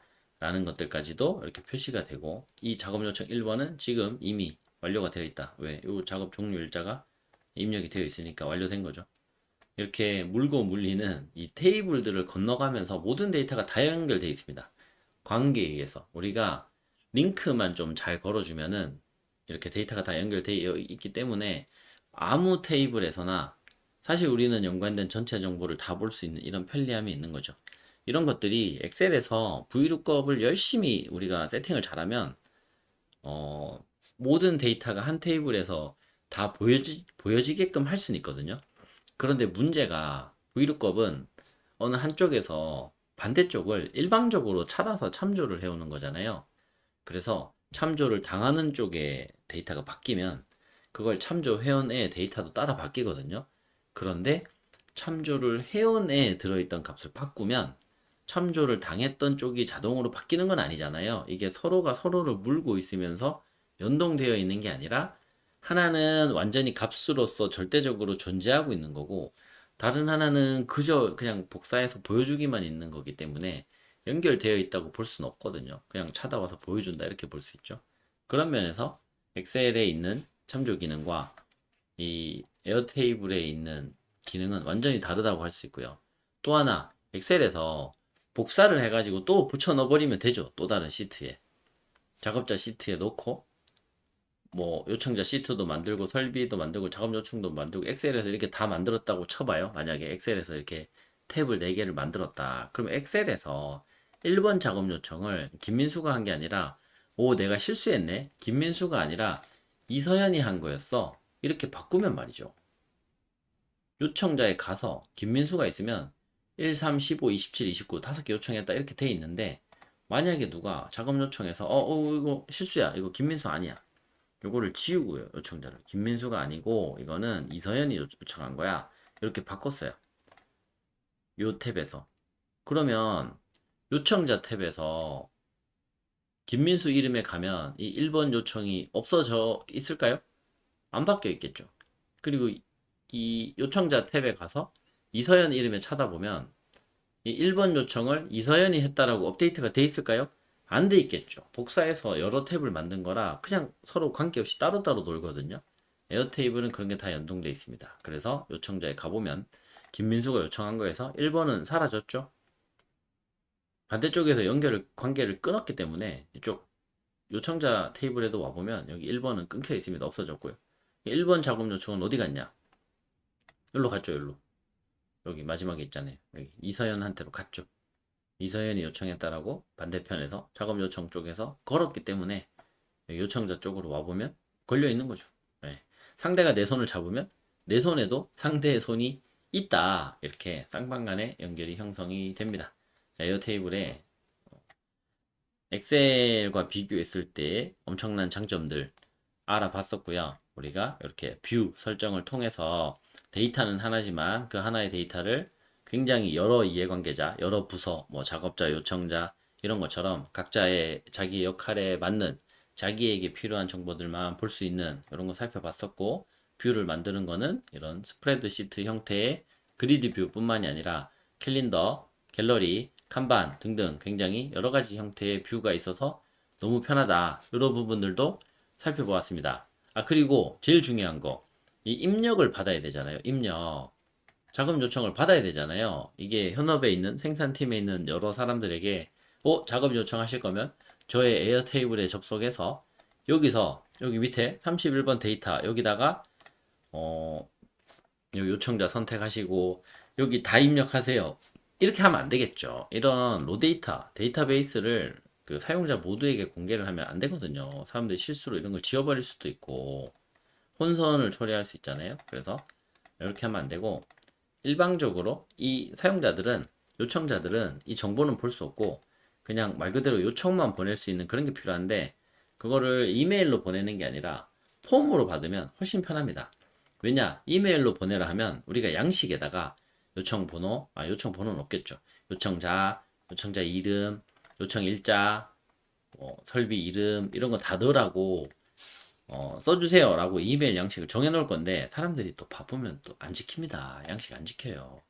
자기 4번은 안 알려준다거나 이름만 딱 써놓고 시작 일자는 써주셨는데 종료 일자를 분명히 써달라 그랬는데 종료 일자 안 써주고 그냥 최대한 빨리요 뭐 이렇게만 써놓으시거나 아니면 이제 종료 일자를 안 써주시거나 요청 내용을 빠뜨리거나 뭐 설비명을 좀 틀리시거나 이런 경우가 생기거든요. 그분들이 설비명을 틀리면 우리가 나중에 집계했을 때 설비별로 집계했을 때 브이루컵 같은 거 걸어놓으면 여기 또 틀리거든요. 여기 막 이런데 중간에 띄어쓰기 좀 한 칸 다르게 하면은 브이루컵 같은 거 했을 때 또는 피벗 테이블 같은 거 그렸을 때 퍼니스 람다랑 퍼니스 띄우고 하이픈 띄우고 람다 이거랑 다른 거다 이렇게 처리가 되잖아요. 그래서 이 설비 한 건, 저 설비 한 건 이렇게 그럼 우리가 또 손으로 요거 복사해서 비슷하게 생긴 애들 다 붙여넣기 해가지고 아 사실은 퍼니스 람다가 요 똑같은 게 5건 있었다 이런 집계를 해야 되는데 그런 것도 굉장히 불편하죠. 안 불편하게 하려면 폼으로 받으면 좋습니다. 다행히 에어테이블에는 그 폼을 만들 수 있는 뷰도 따로 있어서 여기 작업 요청이라는 요 테이블에서 여기 맨 밑에 있는 폼을 눌러줍니다. 폼 플러스 탁 눌러주면은 이렇게 생겼어요. 자, 컨티뉴 크리에이터 폼 뷰 폼을 만드는 기능이 업데이트가 돼서 좀 더 고급 기능 해보세요 이런 건데 일단 기본 기능으로 폼 뷰를 만들겠다. 폼 이거 뭐죠? 작업 요청 서 이렇게 할게요. 작업을 요청합니다. 이거 이제 사용자용이란 말 뺄게요. 예, 현업에 계신 분들이 작업을 요청하는 이제 폼인 거죠. 폼 이렇게 써놓고 크리에이트 합니다. 그러면 다른 뷰와 다르게 이렇게 폼처럼 생겼어요. 항목들이 아래로 나열이 되는 거죠. 이 폼에 로고 같은 거 넣을 거면 여기 팀 표시 있는 건 에어테이블 무료 기능인데요. 지금 보시는 화면은 타임라인 뷰, 간트 뷰, 뉴 섹션 여기 중간에 섹션 넣거나 이렇게 커버 이미지, 로고 이런 거 넣고 싶으면 요거 구독해야 됩니다. 팀 요금제로. 이게 아마 한 달에 20달러 정도 될 거예요. 월별 요금제로는. 지금은 무료라서 요 기능은 쓸 수가 없고요. 요청자 플러스 애드라고 생겼죠? 그럼 사람들이 제가 이 폼을 링크를 만들어서 공유를 할 거예요. 주소를, URL 주소를. 그러면 사람들이 그 뭐 즐겨찾기 해놨다가 또는 바로가기 같은 거 만들어 놨다가 이 작업 요청을 할 일이 있으면 그 바로가기를 방문해 해가지고 저희한테 요청을 할 건데 그분들이 접속하시면 이렇게 뜨는 거예요. 요청자를 누릅니다. 여기서 자기 이름을 고르면 돼요. 여기서 자기 이름을 고르는 방식입니다. 여기에 입력하라 그러면 누구는 4번 넣고 누구는 이름 넣고 누구는 전화번호 넣고 이게 또 막 혼선이 생기거든요. 근데 이렇게 리스트가 정해져 있고 이 우리가 만든 요청자라는 테이블에 있는 정보로 이렇게 딱 한정이 되어 있고 일종의 드랍박스에서 선택을 하듯이 예외 없이 이 중에서 선택을 하게 돼 있어서 데이터가 이렇게 뭐 띄어쓰기 때문에 서로 다르게 처리되고 그럴 일이 없죠. 네, 신청하는 분이 나 강태민이야 이렇게 쓰고요. 설비는 뭐에 대한 수리를 요청하시는 겁니까? 이러면 우리가 가지고 있는 설비의 이 리스트 쫙 나오고 9번에 대한 요청이다. 요청 내용 쓰고요. 뭐 모터 고장 긴급합니다. 이렇게 쓰고 시작 날짜 언제입니까? 아, 요날 시작해 주시면 좋겠고요. 종료는 요때까지는 종료가 됐으면 좋겠습니다. 작업자 누구로 지정할 겁니까? 아, 여기 박서연 님이 해줬으면 좋겠습니다. 이런 식으로 지정할 수 있는 거죠. 근데 작업자 같은 경우에 뭐 요청하시는 분한테 안 열어줄 거면 이런 거는 이제 빼면 되는 거예요. 없게끔. 그래서 이렇게 회색 음영이 표시되는 이 부분 이렇게 눌러 보시면은요. 작업자 주변에 그러면 이제 작업자라는 요 폼 항목 필드명이죠. 우리가 만들어 놓은 필드인데 요 필드에 대해서 어떻게 할 거냐. required면 여기는 선택 안 하면은 다음 단계로 안 넘어가는 그런 의무인 거고 required 안 해놓으면 사람들이 여기를 비워놔도 다음 단계로 넘어가는 거죠. 여기 이제 숨기기 표시 눌러 보면은 이 필드는 아예 없애버리겠다 이런 겁니다. 여기다 눌러볼게요. 이제 작업자 필드는 없어졌죠. 그러면 이 작업 요청 전체 목록 중에서 아까 말씀드렸다시피 여기는 오토 넘버니까 폼 뷰를 만들어도 이 작업 요청 번호는 안 나옵니다. 필드 이름으로. 왜? 이건 입력 받을 수가 없어요. 이게 이 에어테이블이 자동으로 만들어내는 일종의 시리얼 넘버 같은 거니까. 그 다음에 요청 일자 created time이죠. 이 레코드가 하나의 레코드가 생성될 때 자동으로 찍히는 거라서 이것도 입력 안 받아요. 저절로 생성되는 거라. 요거 없고 요거 없고 요거 입력 받을 거고요. 요거 입력 받으면 이거는 룩업이니까 이게 룩업 필드이기 때문에 자동으로 만들어지는 거니까 이것도 입력 안 받아요. 그럼 우리가 입력 받을 수 있는 게 요청자 하나, 설비 하나, 요 자동으로 생기는 거고 요청 내용 하나, 시작일자, 종료일자 이렇게 받을 수 있고요. 작업자 받을 수 있죠. 요거는 이제 룩업으로 또 자동으로 만들어지는 거니까 요거 입력 못 받고 완료 여부는 포뮬러 함수에 의해서 종료일자가 있으면 자동으로 체크되는 거니까 이것도 입력 못 받아요. 즉 폼으로 입력 받을 수 있는 게 그리 많지 않거든요. 그 모두가 지금 여기 처음에 디폴트로 다 나와 있었던 거고 내가 만약 여기서 작업자는 안 받을 거다. 이거는 요청자가 입력하는 게 아니라 관리자가 에어테이블에 접속해서 여기다가 배정을 할 거다. 그러면 이제 지워버렸어요. 그래서 제가 이제 리무브해서 지웠죠. 지우면 후보가 일로 올라옵니다. 일로. 예. 폼에 넣을 수 있지만 이제 넣지 않고 빼버린 후보가 일로 오는 거고요. 이걸 이제 다시 눌러주면 일로 다시 들어와요. 이렇게. 역시나 이렇게 또 빼고요. 이런 식으로 해서 다 만들었죠. 그러면 이런 폼이 하나 만들어진 겁니다. 이게 우리가 구글 폼을 따로 만들고 구글 폼에서 정보가 들어오면은 그거를 이제 구글 시트에 다 저장하고 이런 이제 세트 조합으로도 자동화를 많이 하시는데 사실 에어테이블이 훨씬 편합니다. 이런 면에서. 네, 이런 것도 이렇게 딱 정해져 있는 데서 선택을 할 수 있으니까 너무 좋은 거죠. 실수 없이, 예외 없이. 왜냐? 이게 실제로 데이터가 작업 요청에서 이 요청자라는 필드가 실제로 이 요청자 목록 중에 선택하는 거잖아요. 그러니까 폼에도 자동으로 요청자는 그 요청자 테이블 중에서 선택하는 걸로 이렇게 세팅이 된 겁니다. 이렇게 폼 만든 요거를 링크를 따서 쉐어 폼 해가지고 요 링크를 사람들에게 우리의 이제 고객이 되겠죠. 내가 만든 이 스케줄러 시스템을 사용하고 업무 요청을 보내는 그분들에게 요 카피 링크를 알려주시면 그분들은 여기 접속해서 폼으로 업무를 요청하게 되고요. 지금 만들었으니까 제가 뭐 제출 하나 해볼게요. 여기 요청자 이름에 전부 다 1번으로 해볼게요. 요청자 메뉴에 있는 김민수님으로 하고 설비 메뉴에 있는 EQP001 요거로 하고 요청 내용 어, 모터 고장 아주 급합니다. 긴급합니다. 부탁드립니다. 이런 식으로 쓰고요. 작업 시작 일자 우리가 알아보기 좋게 11월 1일 종료 일자는 안 쓸게요. 요거는 약간 애매한데 종료 희망 일자, 뭐 종료 요청 일자 이런 식으로 해야겠죠.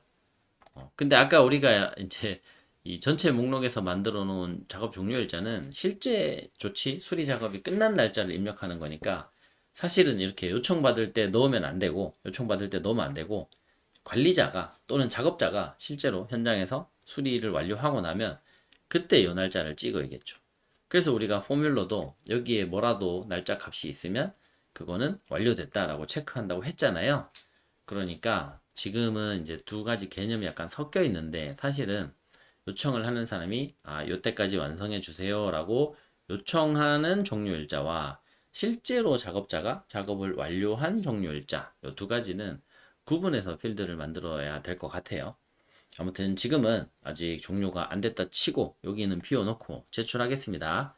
김민수 EQP001 모터 고장 11월 1일 날 시작해주세요 라는 요청을 서브미트를 이렇게 합니다.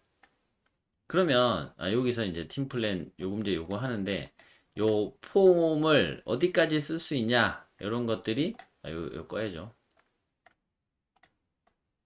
네, 이제 폼을 기본 기능 쓰는 거는 무료고 조금 이제 고급 기능들이 들어가 있는 걸 쓰는 건 유료고 이런 등급들이 나뉘거든요. 그런 것들은 일단 무료로 사용을 하시면서 편하게 쓰시고 어 이제 나중에 이제 더 고급 자동화가 필요하거나 더 고급진 서식이 필요하거나 하면 그때 이제 유료 기능 사용하는 거를 생각해 보시면 되겠어요.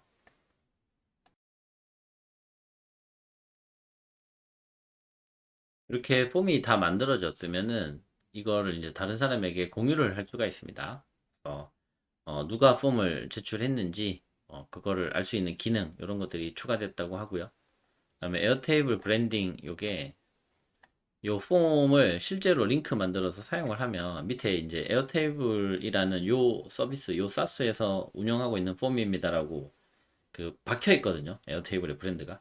그걸 뺄 거면 이제 일종의 광고인 거죠. 에어테이블 광고. 그거를 뺄 거면 이렇게 유료 요금제 쓰는 사람만 뺄 수 있고요. 폼 제출 끝나면 뭐 우리 어떤 홈페이지 대문으로 자동으로 이동시키거나 이제 페이지를 전환시키는 그런 게 이제 리다이렉트인데 그런 기능도 이렇게 유료 등급에 들어가 있고요.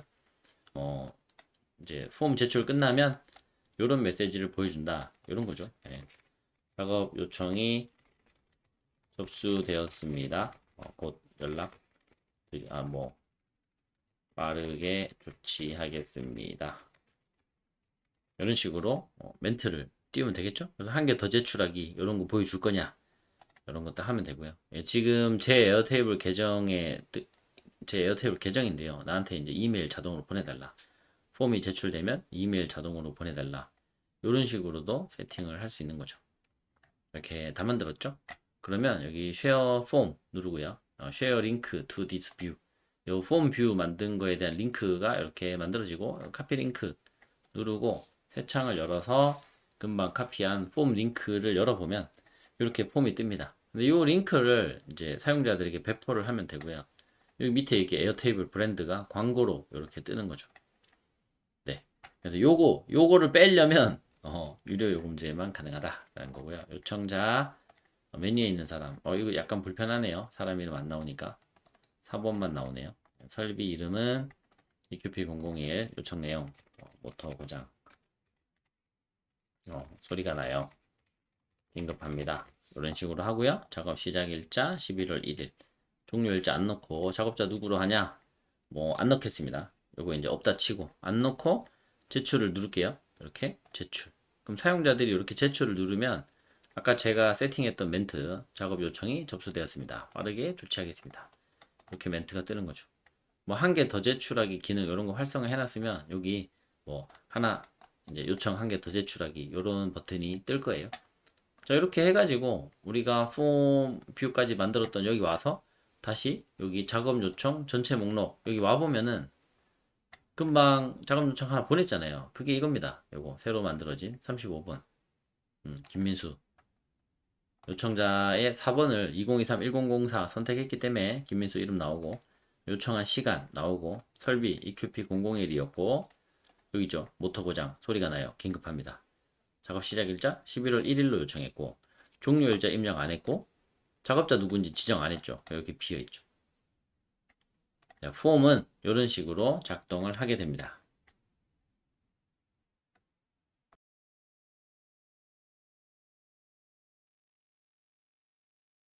그리고 이번에는 자동화를 알아보겠습니다.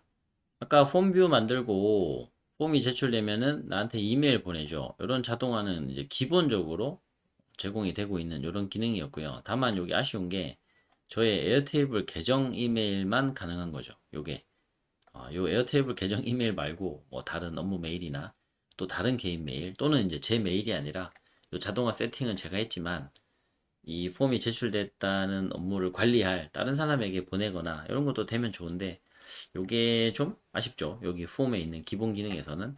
하지만 에어테이블은 우리가 지금 여기 데이터를 보고 있는데요. 이 오토메이션이라는 메뉴가 여기 따로 있습니다. 여기 폼이라는 메뉴도 있죠. 그래서 여기 폼이라는 메뉴에 와 보시면은 또 이제 나만의 입력 폼을 만들 수 있는 이런 메뉴가 있고요. 이 폼을 디자인할 수 있는 기능들이 여기 좀 들어가 있습니다.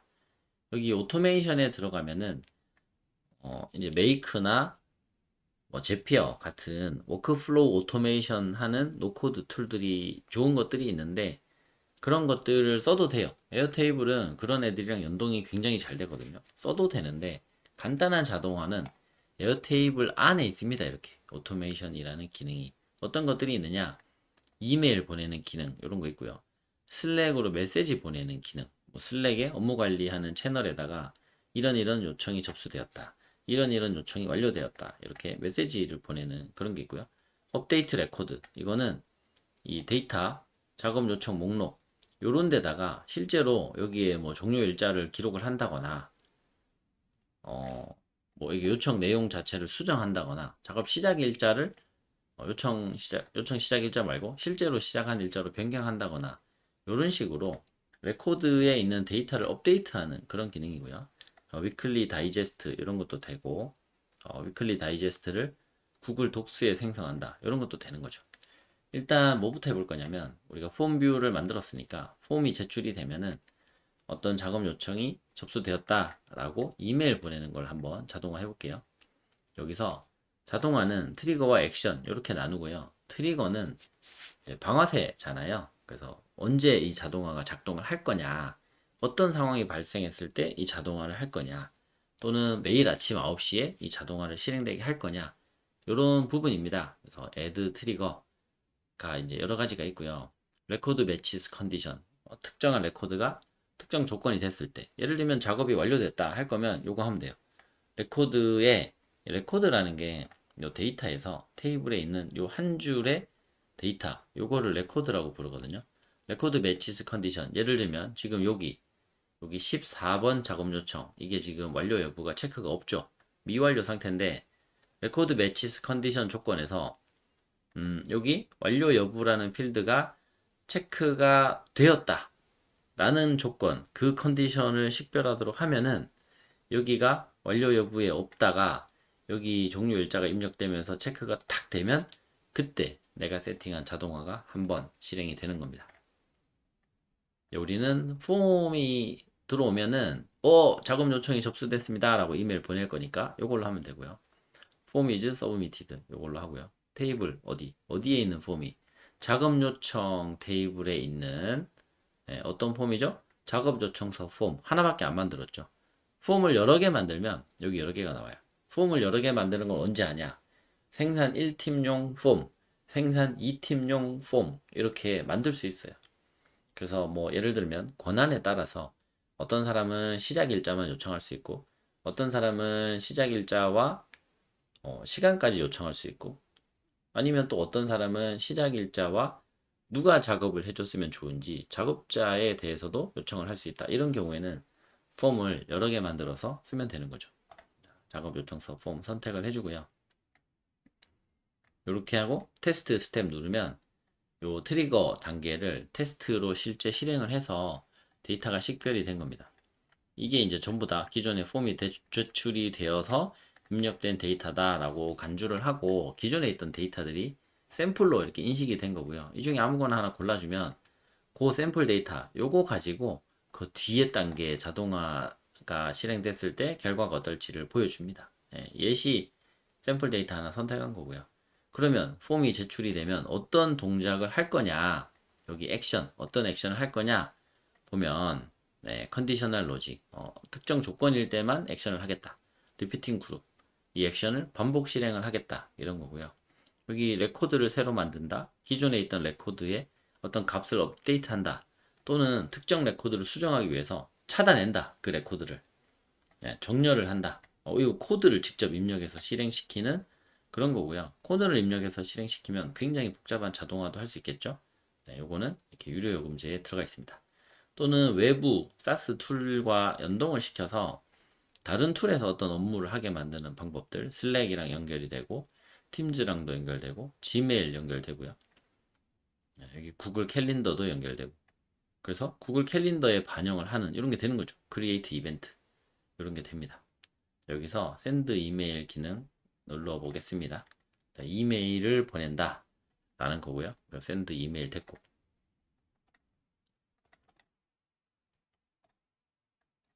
샌드 이메일 기능을 누르면 이렇게 상세 세팅 컨피규레이션이 나오고요. 언제 어디로 보낼 거냐 누구한테 보낼 거냐 여기 플러스 눌러 보시면은 이런 식으로 아까 여기 폼이 제출됐다라는 단계가 있었기 때문에 이 단계에 자동화가 실행이 되면서 이 폼에 들어있는 이런 정보들이 다 들어옵니다. 폼에 있는 정보들이. 그래서 이런 것들을 끌어다 쓸 수 있어요. 누구한테 메일 보낼 거냐라는 부분에서. 그래서 예를 들면 폼에서 뭐 제출하신 분의 이메일 주소도 받았어요. 그 하나의 항목으로. 그러면 그것도 여기서 선택할 수 있거든요. 그래서 그런 이메일 선택하면 폼을 제출하신 분에게 어떤 메시지를 보낼 수 있죠. 저는 여기서 제 이메일 주소를 쓸게요. 지금 이 기능은 지메일 계정을 연동해 가지고 보내는 게 아니고 이 에어테이블에 있는 자체 기능으로 이렇게 보내는 거거든요. 그래서 좀 제약이 있습니다. 여기서 막 아무한테나 다 보낼 수 있는 게 아니고 뭐 에어테이블 가입자 중에서 나랑 이 베이스를 공유하고 있는 사람한테만 보낼 수 있다거나 또는 보낸 사람 이메일 주소를 딱 지정이 되느냐 아니면 내 임의적으로 발신자 이메일 그 이름도 내 마음대로 지정할 수 있냐 이런 것들의 권한의 범위는 이제 조금씩은 다르니까 그런 것들은 차차 좀 확인을 해 보시고요. 네, CC로도 이렇게 넣을 수 있고 CC로 제 회사 메일 한번 이렇게 넣어 볼게요. 블라인드 CC 숨은 참조도 넣을 수 있고 네, 뭐 답장으로 하는 거 이런 거 제목 뭘로 할 거냐 이렇게 폼이 작업 요청이 접수되었습니다. 이렇게 제목을 보내면 되겠죠. 그리고 작업 요청 중에서 제일 중요한 게 뭘까? 작업 요청 번호는 큰 의미가 없을 것 같고요. 요청자 누군지 이렇게 써주고 누가 요청했는지 쓸게요. 네, 요청자 괄호하고 이렇게 그러면 여기 위에서 들어왔던 요청자의 이름이 이 자리에 들어가는 거예요. 변수로 처리되는 거죠. 자 이제 본문 이렇게 쓸 수 있고요. 본문에 작업 요청 내역 해가지고 뭐 넣을까요? 요청 번호도 넣고 설비가 뭔지도 넣고 요청 내용도 넣고 작업 시작 일자도 넣고 뭐 요 정도만 넣어 보겠습니다. 그래서 작업 요청 번호 이런 것도 있고 설비 요청 내용 작업 시작 일자 이런 식으로 넣어 놓으면 이게 이메일 본문이 되는 겁니다. 자, 파일도 첨부할 수 있고요. 만약에 이 에어테이블에 우리가 어떤 파일을 첨부를 해놨다 그러면 요청이 들어오면은 그걸 보낼 수도 있고 또는 유저가 이 폼에도 파일을 첨부할 수 있는 어태치먼트 필드를 만들어 놓으면 폼 제출할 때도 파일을 첨부할 수 있거든요.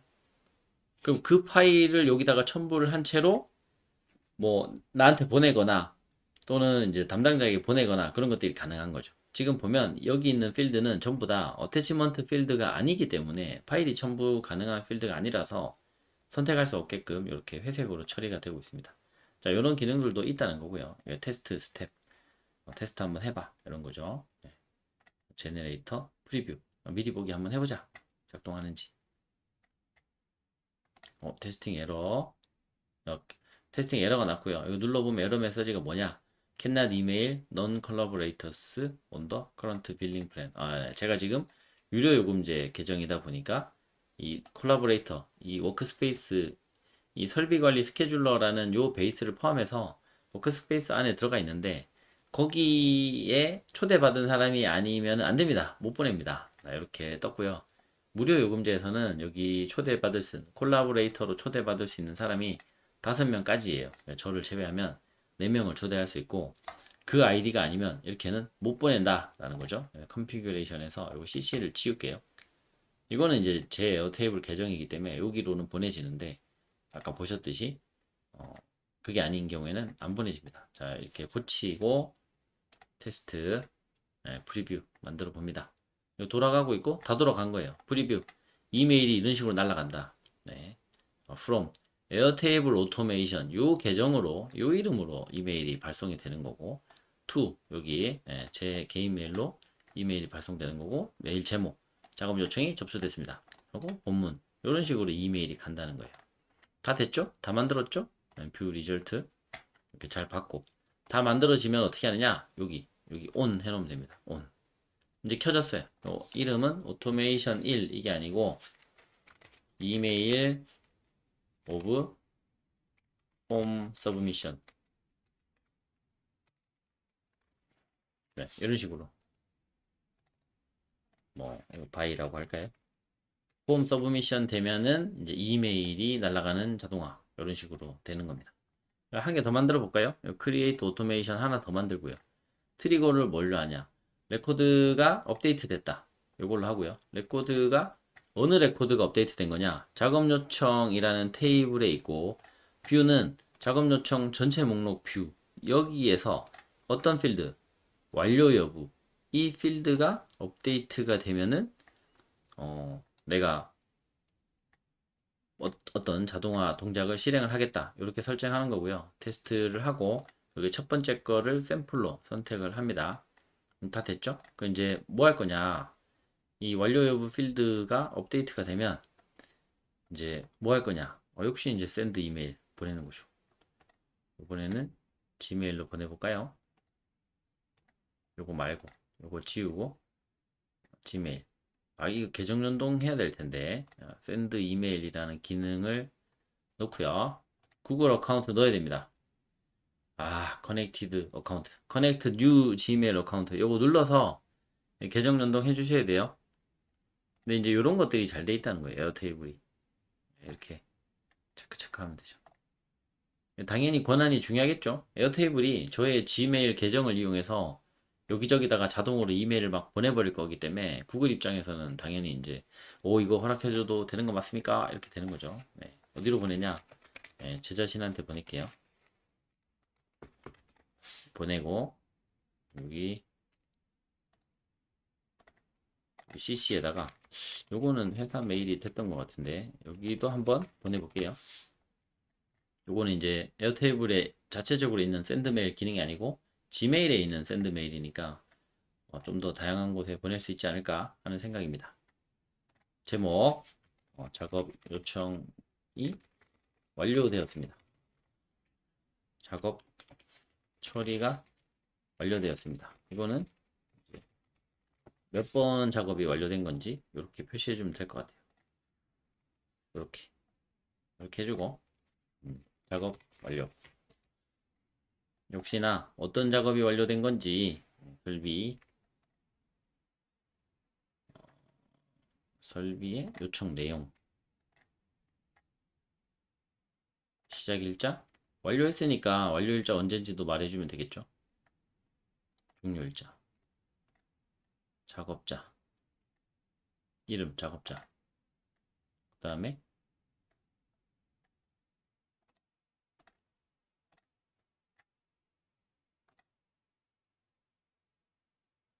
여기 이름 작업자의 밸류 김하늘이란 이름 이렇게 들어가 주고요. 설비명 밸류 H알파 이런 식으로 이렇게 요거를 이제 문장을 완성할 수 있어요. 설비명을 앞으로 가져와서 땡땡땡땡 설비에 대한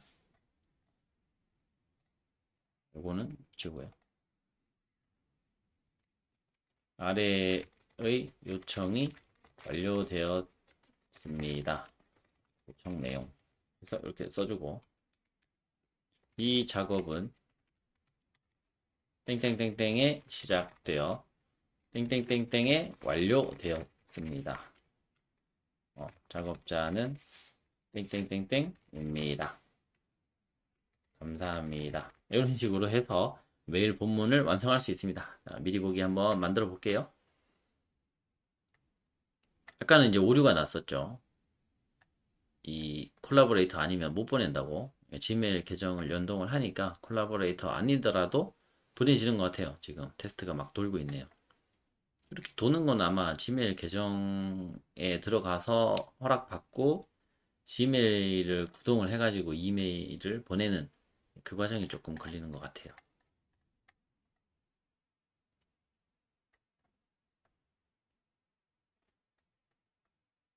계속 돌아가고 있습니다. 네, 이렇게 떴네요. 이메일 센트 보냈다. 여기 to 여기 보내고 cc 여기로 보내고 제목 작업 처리가 완료되었습니다. 작업 요청 번호 1 작업 완료.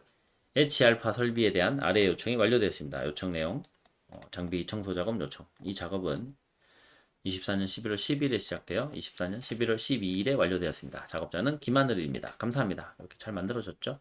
그러면 요거도 이메일 by work done 이런 식으로 작업이 완료되면 이메일이 간다. 이걸 켜요. 그럼 이제 두 개가 다 돌아가고 있거든요. 이 두 개가 다 돌아가는 상태에서 데이터 폼 업데이트 한번 해볼게요. 여기 폼이 있었고 링크 복사해서 여기 폼 링크 여기 열려 있었네요. 여기서 새로 고침하면 되니까 여기 요청자에 그리고 이메일도 준비를 합니다. 자, 여기 지금 새 이메일 하나도 없죠. 제 지메일에도 새로운 이메일이 하나도 없고 이 상태에서 요청자 넣고 설비 넣고 요청 내용 완료 이렇게 하고 시작 일자 여기 넣고 작업자 지정 안 하고 서브미트 보냅니다. 이 폼이 보내졌죠? 그럼 여기 1 뜨잖아요. 이렇게 받은 편지함에 두 개나 떴네. 두 개나? 이거는 보안 알림 계정 연동된 보안 알림이고 이렇게 작업 요청이 여기 둘 다 왔네. 둘 다 에어테이블에서도 왔고요. 에어테이블 폼 기능에서도 폼 제출됐다고 이렇게 보내줬고 저한테 이 폼 제출된 그대로 보내준 거죠.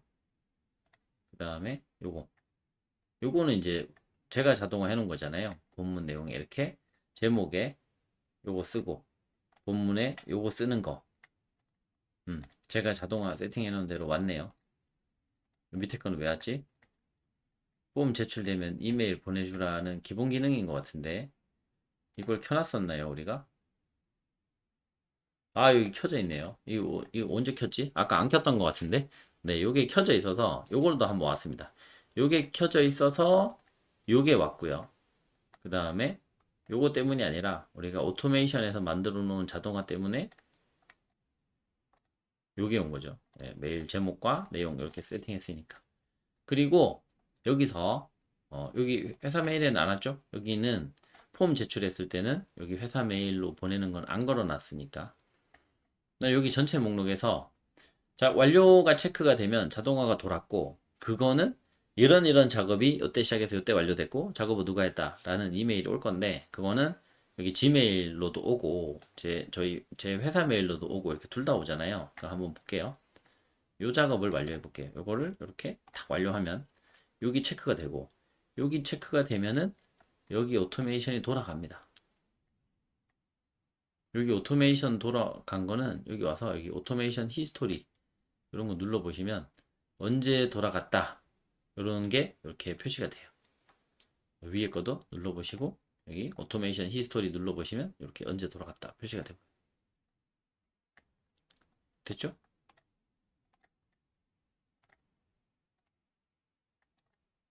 여기 왔잖아요. 회사 메일로 여기 회사 메일로 먼저 왔네요. 작업 처리가 완료되었습니다. 작업 요청 번호 22. 그래서 보낸 것도 제 지메일 계정이고 받는 것도 지메일 계정 참조 회사 메일. 작업 완료. H알파 설비에 대해서 완료됐습니다. 이런 문장 너무 자연스럽지 않나요?